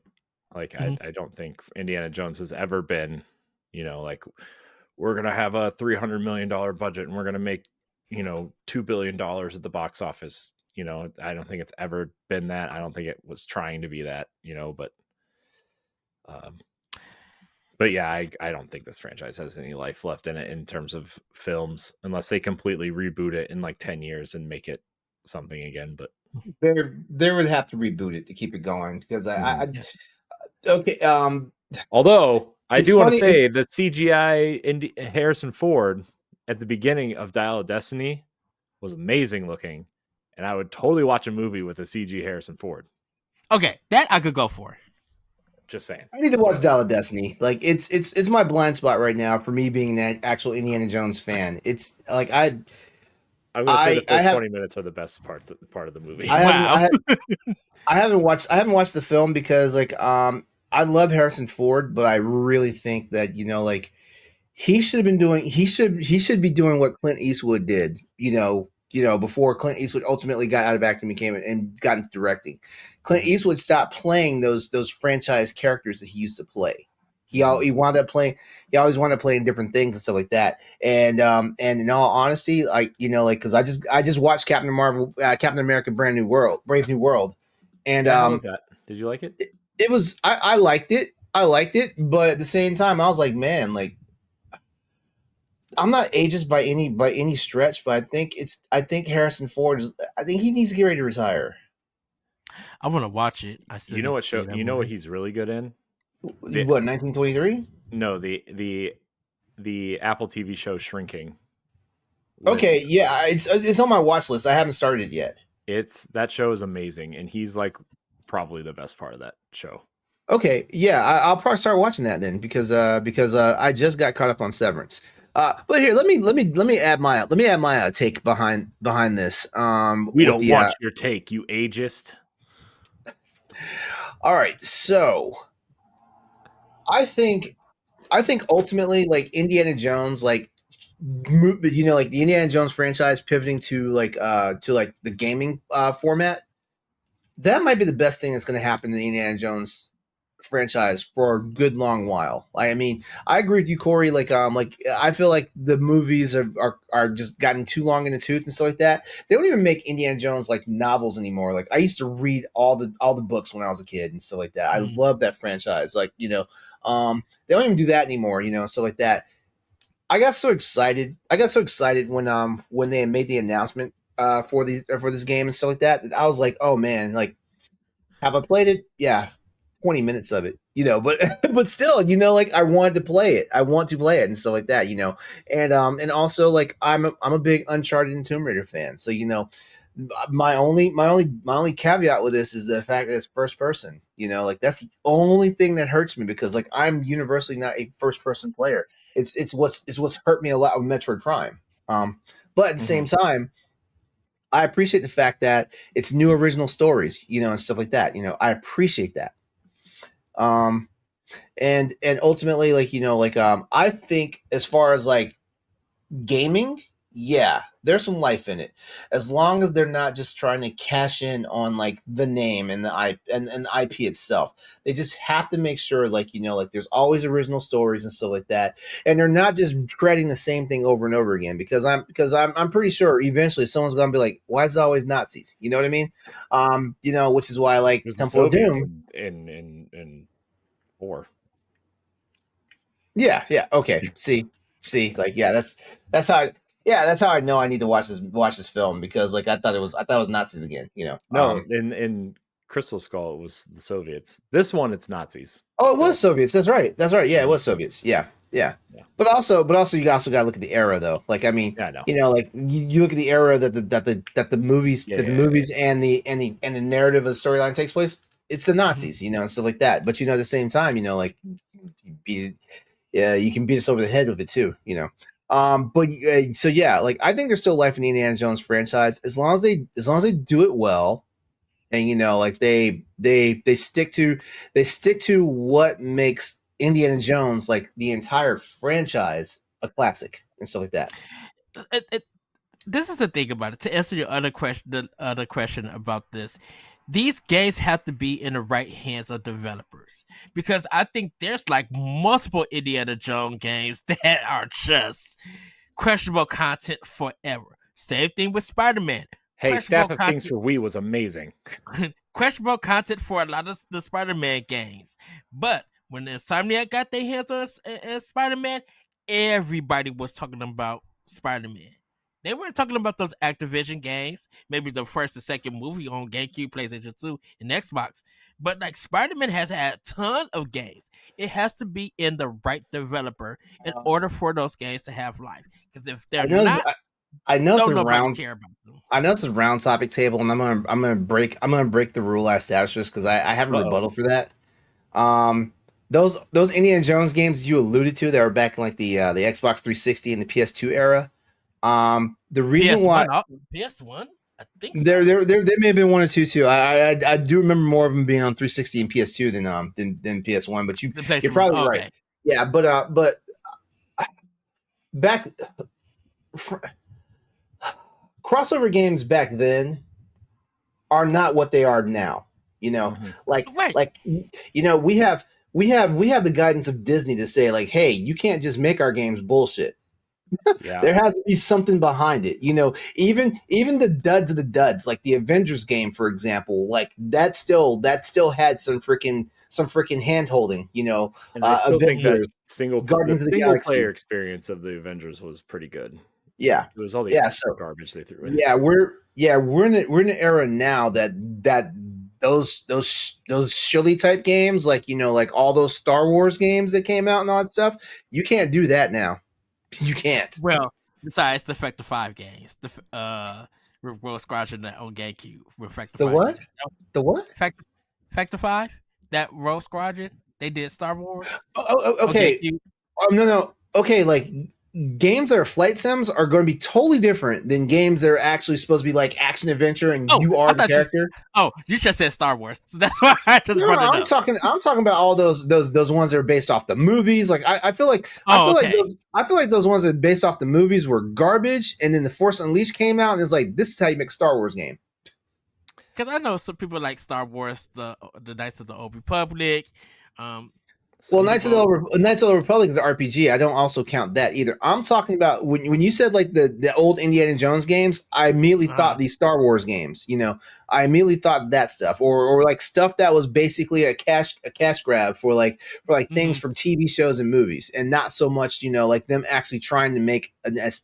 And honestly, I think it all comes around in a circle, because Indiana Jones inspired Tomb Raider and Uncharted, but because of Tomb Raider and Uncharted, this is why we got Indiana Jones in the Great Circle. Which when you said original ideas and everything, that's why I included all of those past games, because a lot of that stuff is not the property is not based on the movie for some of these games. Some of the property games that came out, they tried with original ideas and they didn't work.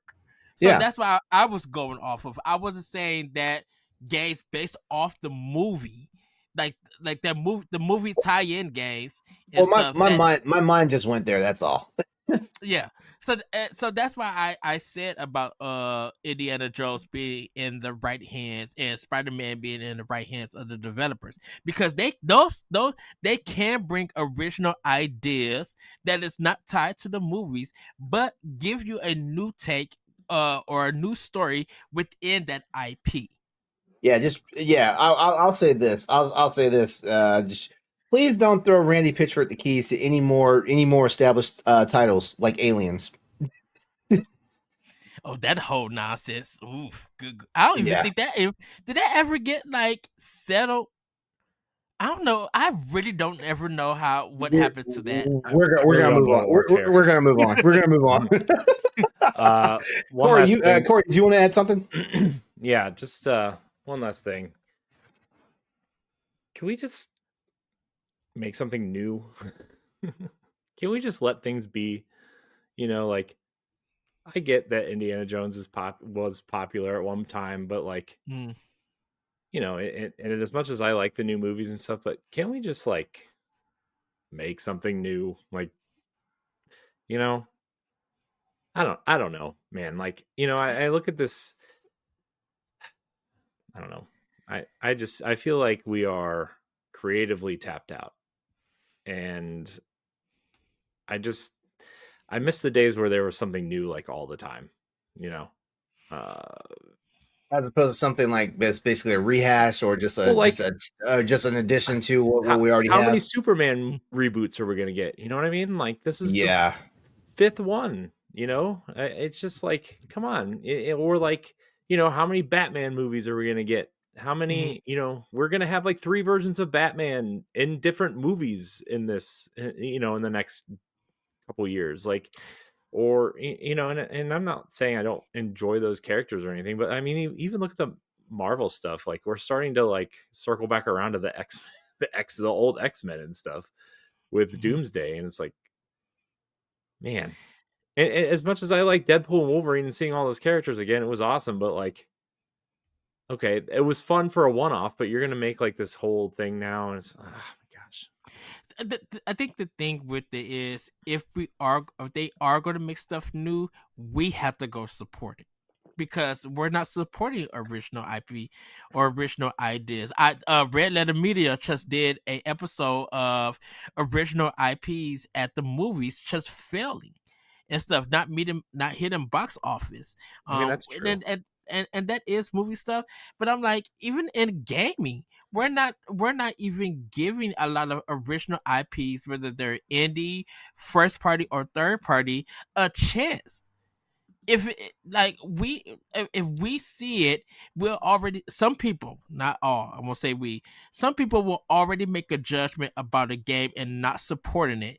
So when it first comes out, it may be 30,000. Well, that's a disappointment or stuff, and everything. Where if the game does have great reviews and they really want people to go out and try this game and get it, some people just won't. They just won't invest their money in it. So if we are going to do original IPs, we have to also, if the companies are going to make a leap to do original IPs, we have to make a leap to purchase these games and give them a fair play and support it. Because the moment that we don't, that's why they're going back to the familiar stuff. And that's why we're getting the remakes and the rehashes and all of that. Because they know that this is familiar. We could get your money for the familiar stuff and move on to the next game that's going to seem familiar. And so original IDs just die. Yeah, it's too big of a risk. It's more of a, I'm angry. Old man yells at cloud. Yeah.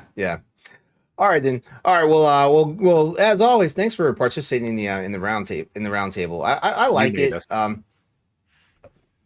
Excuse me. I mean,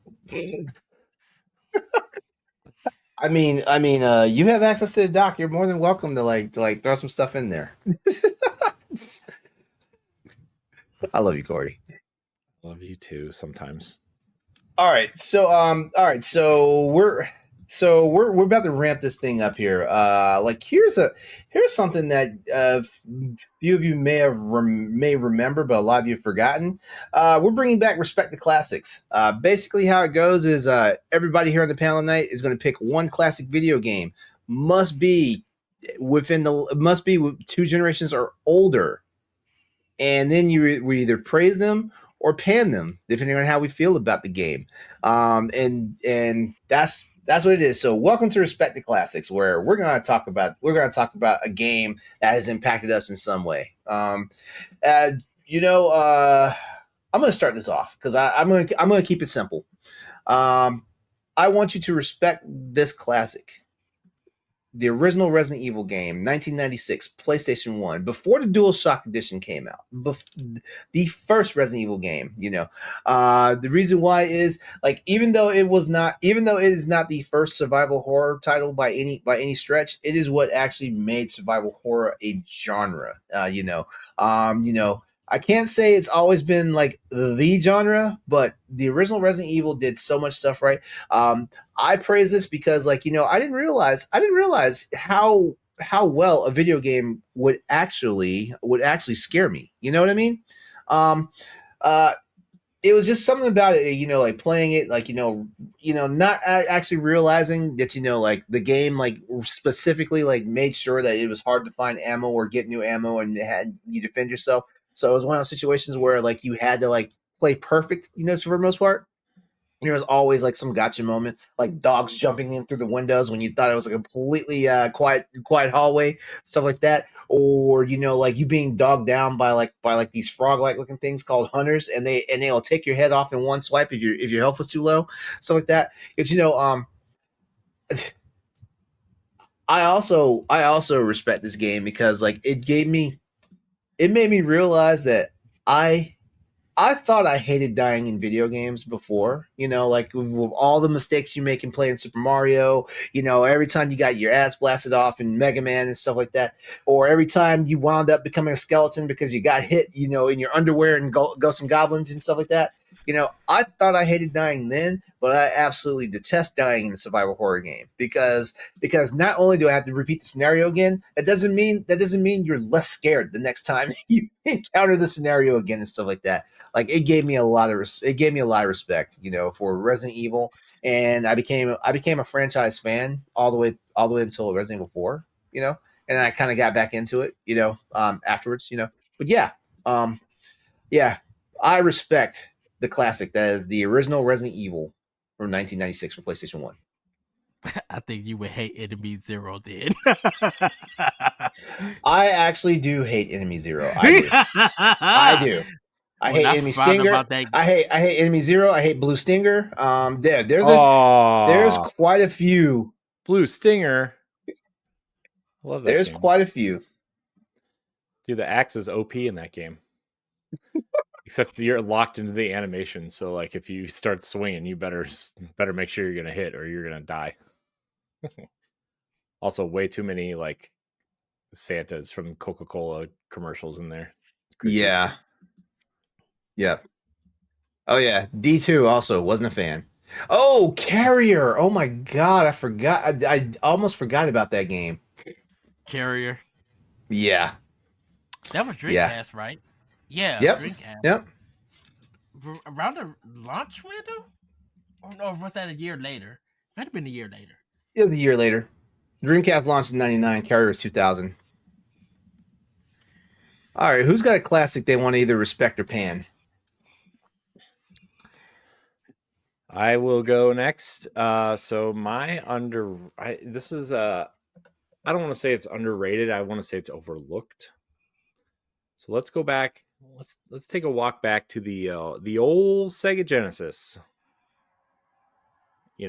Everybody talks about Super Nintendo. Everybody talks about its Super Nintendo counterpart, but usually leaves this game out of the conversation. I want to say, if you have the Teenage Mutant Ninja Turtles Cowabunga collection, ooh, you should play Hyperstone Heist. Yes. Which I think is the superior version, the counterpart to Turtles in Time. It's kind of the same game, but not really. There's a cool like boss rush mode in halfway through the game. I think Ultra Shredder is much scarier than Super Shredder.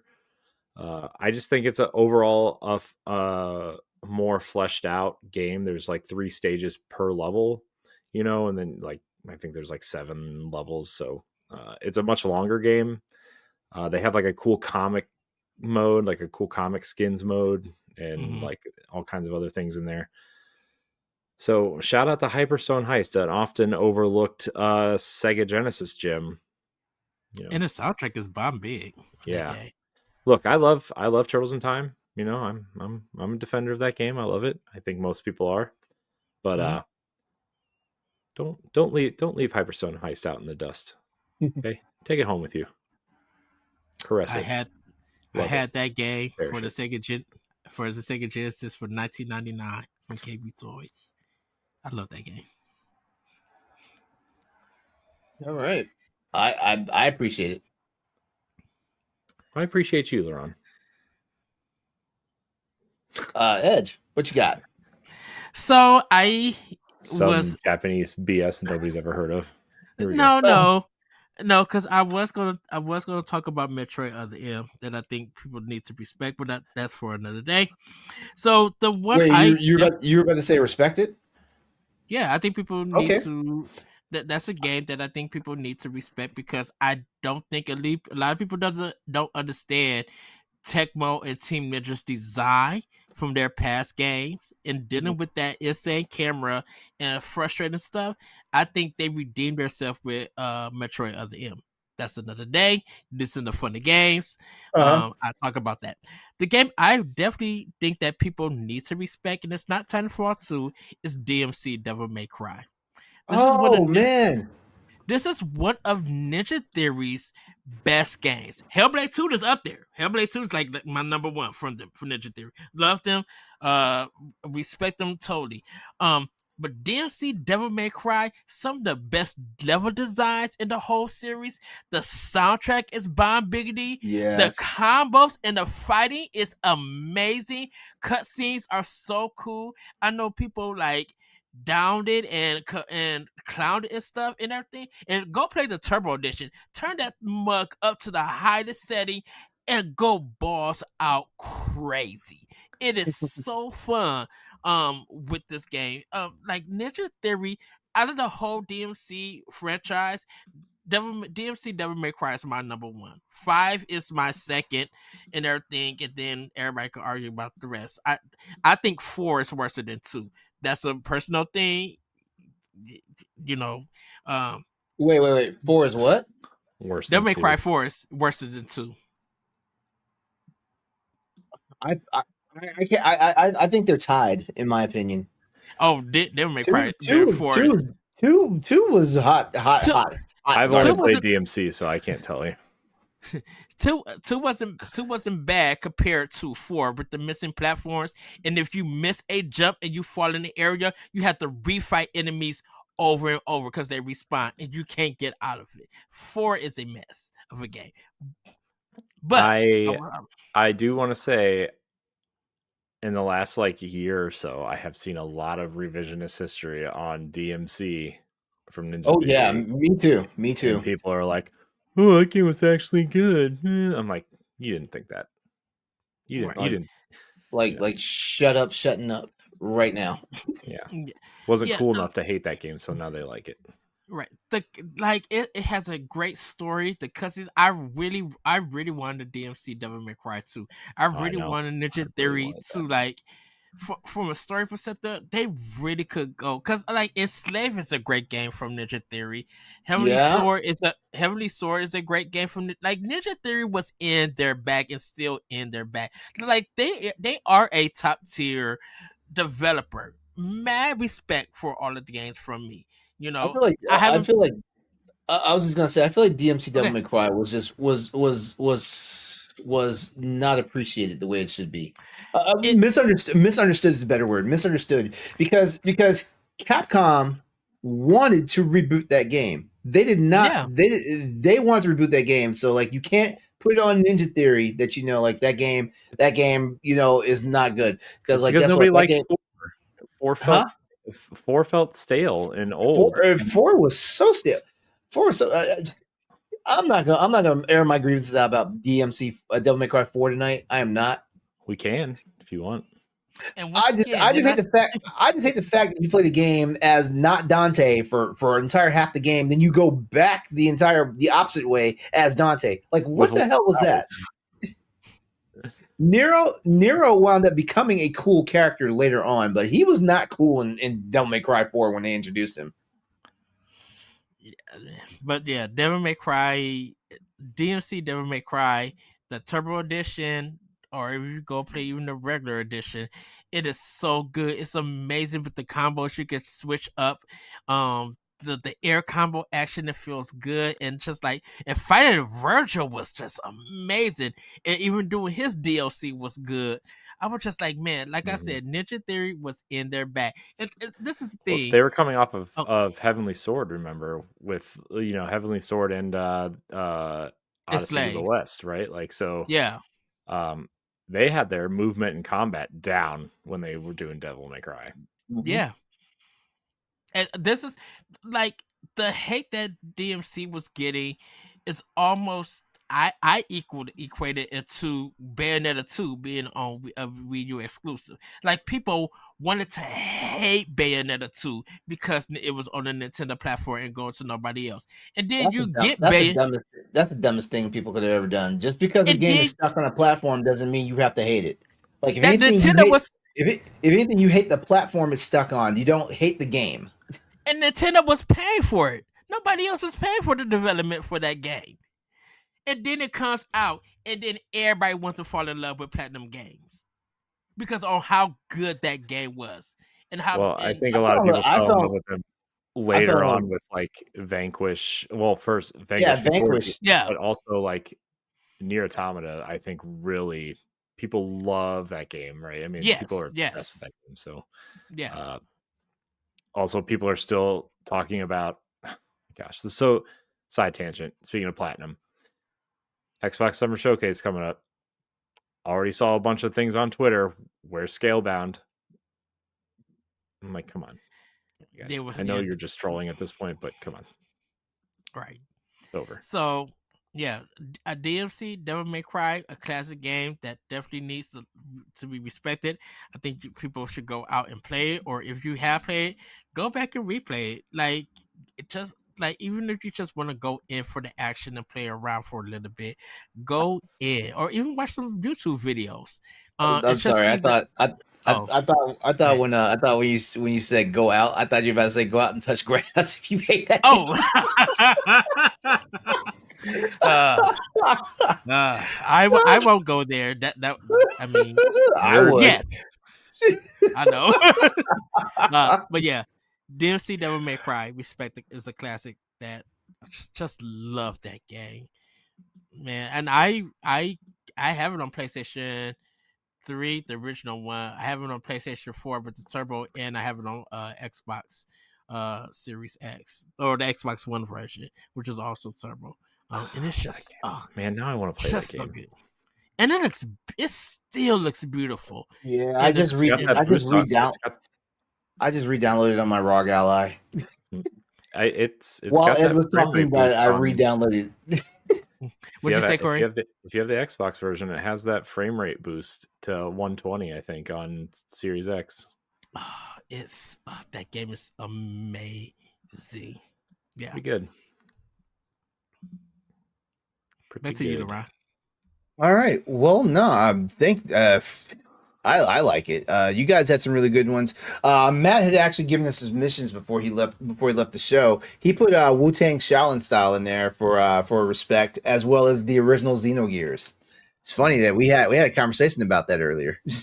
So yeah, there we go. All right, so we're about ready to wrap up the show for tonight, but we can't let you go without letting everyone know what we've been playing so far this week. So I'm going to go ahead and start first because I mean one of these games is a no-brainer. Like it's Monster Hunter Wilds. It's what? Like as of the recording right now, like the new festival event has actually started. I told myself I was going to play tonight after we got the show, but that's not happening. Like I will get up early in the morning and start that content tomorrow. But I did take the time. I owe CJ Danny B an apology because I said I was going to play Haste this week, but a little game called Lunar Remaster Collection came out, so I started playing that. And oh my god, it's hitting me in the feels, man. Like, of course, I'm playing the original Lunar, man, like it's so nostalgic. It's so nostalgic, and the game looks good. If you like 16-bit JRPG goodness, you're gonna love this. And it's got voice acted, like scenes and all that stuff. not all the dialogue is voice acted, but a lot of the scenes and a lot of the cut scenes are definitely like voice acted and stuff like that. So yeah. I actually need to see if they have a comparison video for the Sega Genesis and the PlayStation 1 versions of it, because that's working design that did the Lunar games. Yeah, I thought Lunar was Sega CD. Well, technically Sega CD is. I thought it was Saturn. I mean, what? No, Saturn got like the first like remake or remaster, you can call it. Yeah, Sega CD is what I meant. And then PlayStation got one, then the PSP got one, and that was the last we heard of Lunar until this remastered collection happened.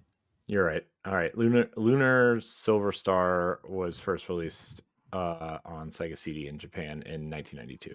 Yeah. Okay. That was my fault. Okay.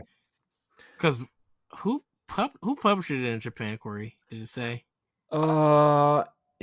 Let's see. It says that so Game Arts Studio Alex were the developers, and it was published by Japan Art Media. Okay. Because I know Working Design did the American version. Yeah. Publishing. Yeah. So that's what I've been playing. I can't make any guarantees that I'll have a remastered collection, or at least Lunar Silver Star Story beat anytime soon, because like I'm playing Monster Hunter. You know, hey, get off my back. You know, but still, like the fact that I actually stopped playing Monster Hunter to actually check out a game that is like part of my gaming pedigree is enough. That's fair.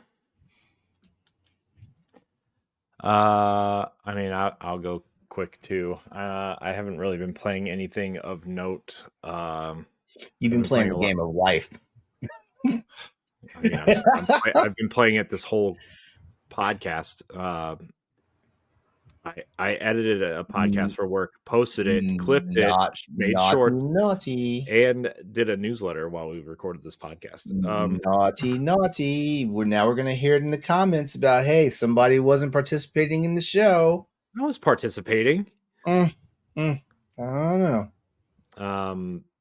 So I was. I'm so tired of this dumb side-scrolling Power Rangers game that my son wants to play. Dude, it's not good. I know people like it. You talking about Reader's Rewind? Yeah, that game's not good. I heard once it came out, people were having like remorse. Here's the thing: if it would have just been a straight up side-scrolling beat 'em up, it would have been serviceable and fine. Okay. But it was trying to do like the old X-Men arcade game where sometimes it was side scrolling, sometimes it was like up and down. The auto running Zord part where you're like running as the robots and trying to shoot stuff, and your reticle is on the same. Your reticle for shooting things is on the same stick as the movement button, so you're moving right and left, and you're trying to press up and down at the same time. Jesus. The old school like auto. Like almost like mode 7 motorcycle parts are bad. Like the first person pixelated Megazord parts are bad, where you're like sitting inside the Megazord punching the bad guys, is very bad. Very, very bad. So what I did, my son is still obsessed with Power Rangers, and the fighting game was on sale on Switch for like $5. So I downloaded it and we played that. And I let him beat me, and he felt really good. And he really liked playing his certain Power Rangers, although he was very upset that the certain characters weren't in it. His favorite Power Ranger is Billy. Your kid is a nerd. Blue Ranger. Your kid is way too young to be a nerd. What is this? I know. His favorite Power Ranger is the Blue Ranger, and the Blue Ranger is the only one of the original ones that's not in it. So they have the one from the 2017 movie, the reboot. Mm-hmm. They have that Blue Ranger in it, but he's confused. He doesn't understand that that's, so. But we played that. He made a whole team of Tommy characters. So he was the Green Ranger, the White Ranger, and Lord Draken, which is like one of the villains from the comic. Apparently, I haven't read it, so I don't know. But it's like a fusion of the White Ranger and the Green Ranger, and it's like both their powers are in one thing. So he loved it. And then we played some Mario Kart and Mario Party with the kids, but nothing new to note. So it's been so busy, man. I'm just trying to get stuff done. Hopefully there's a light at the end of the tunnel. I think there is, but yeah. That's it. All right. Ed, you're up. Okay, I'm going to keep this short and simple. Just been playing Yakuza 2. Yakuza Kiwami 2 on Xbox. I'm going to do some of the Yakuza games. Before I go to PAX, when I get back to PAX, I'll be playing other stuff. Hopefully Assassin's Creed Shadows and things like that. But yeah, just Yakuza 2 is what I'm playing. I am like on chapter 3. So the game is kind of moving fast. I'm not doing a lot of side quest stuff or anything. I'm kind of just getting through the main game. So yeah, Yakuza 2, Kiwami 2. I will be playing some Nintendo games, definitely when I go on PAX and everything. It's just I'm just getting some of my Xbox backlog down before I start working on my Nintendo stuff. Okay. Is that it? That's it. Corey, I think I'm about to faint. Why? Like, this is the first time I've been on a show with him, and he hasn't like rolled off 9 games. I don't know. Tell you, man. What have you been doing to him over a PAL block? I need to witness this. I'm punching him in the face until he doesn't play games anymore. I don't know. Wait, what? What? Yeah.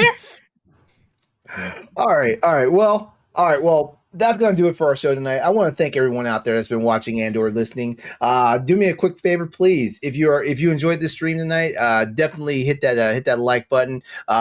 Share this stream, and then share any of the other streams that you made like from us as well. And please leave us a comment. We'd love to hear from you guys, and maybe we'll start answering questions again, when we get questions. Stuff like that. But I want to thank everyone for watching and or listening to this episode of the Boss Rush Podcast. This is the flagship episode of the Boss Rush Network.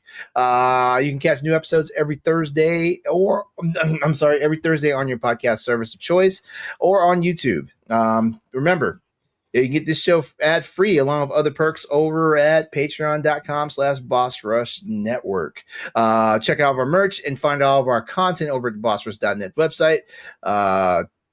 Corey, Ed, thank you. Yes. Thank you for having LeRon. me. I appreciate it. Ed, always a pleasure seeing you. Please come back. You're welcome anytime. Just give us a heads up. Just give us a heads up when you're coming back so we can plan like 8 weeks out. No, I'm messing with you. Wow. I'm busy that day. All right. Wait, So for everybody else out there, please come back and join us next week for another all-new episode of the Boss Rush Podcast. Thank you again. We love you. Play games, be better. Rubens are the best sandwich, and we will not be taking any questions. We love you. Have a good night. Bye, everybody. If you want to see how you can become a Patreon producer, head on over to patreon.com/Boss Rush Network. The Patreon producers for this month are Adriel Munger, Austin Campbell, Celeste Roberts, Sana Dierig, Francisco Santillan, Matthew Kiel, and Christian S. Thanks for your continued support of the Boss Rush Network.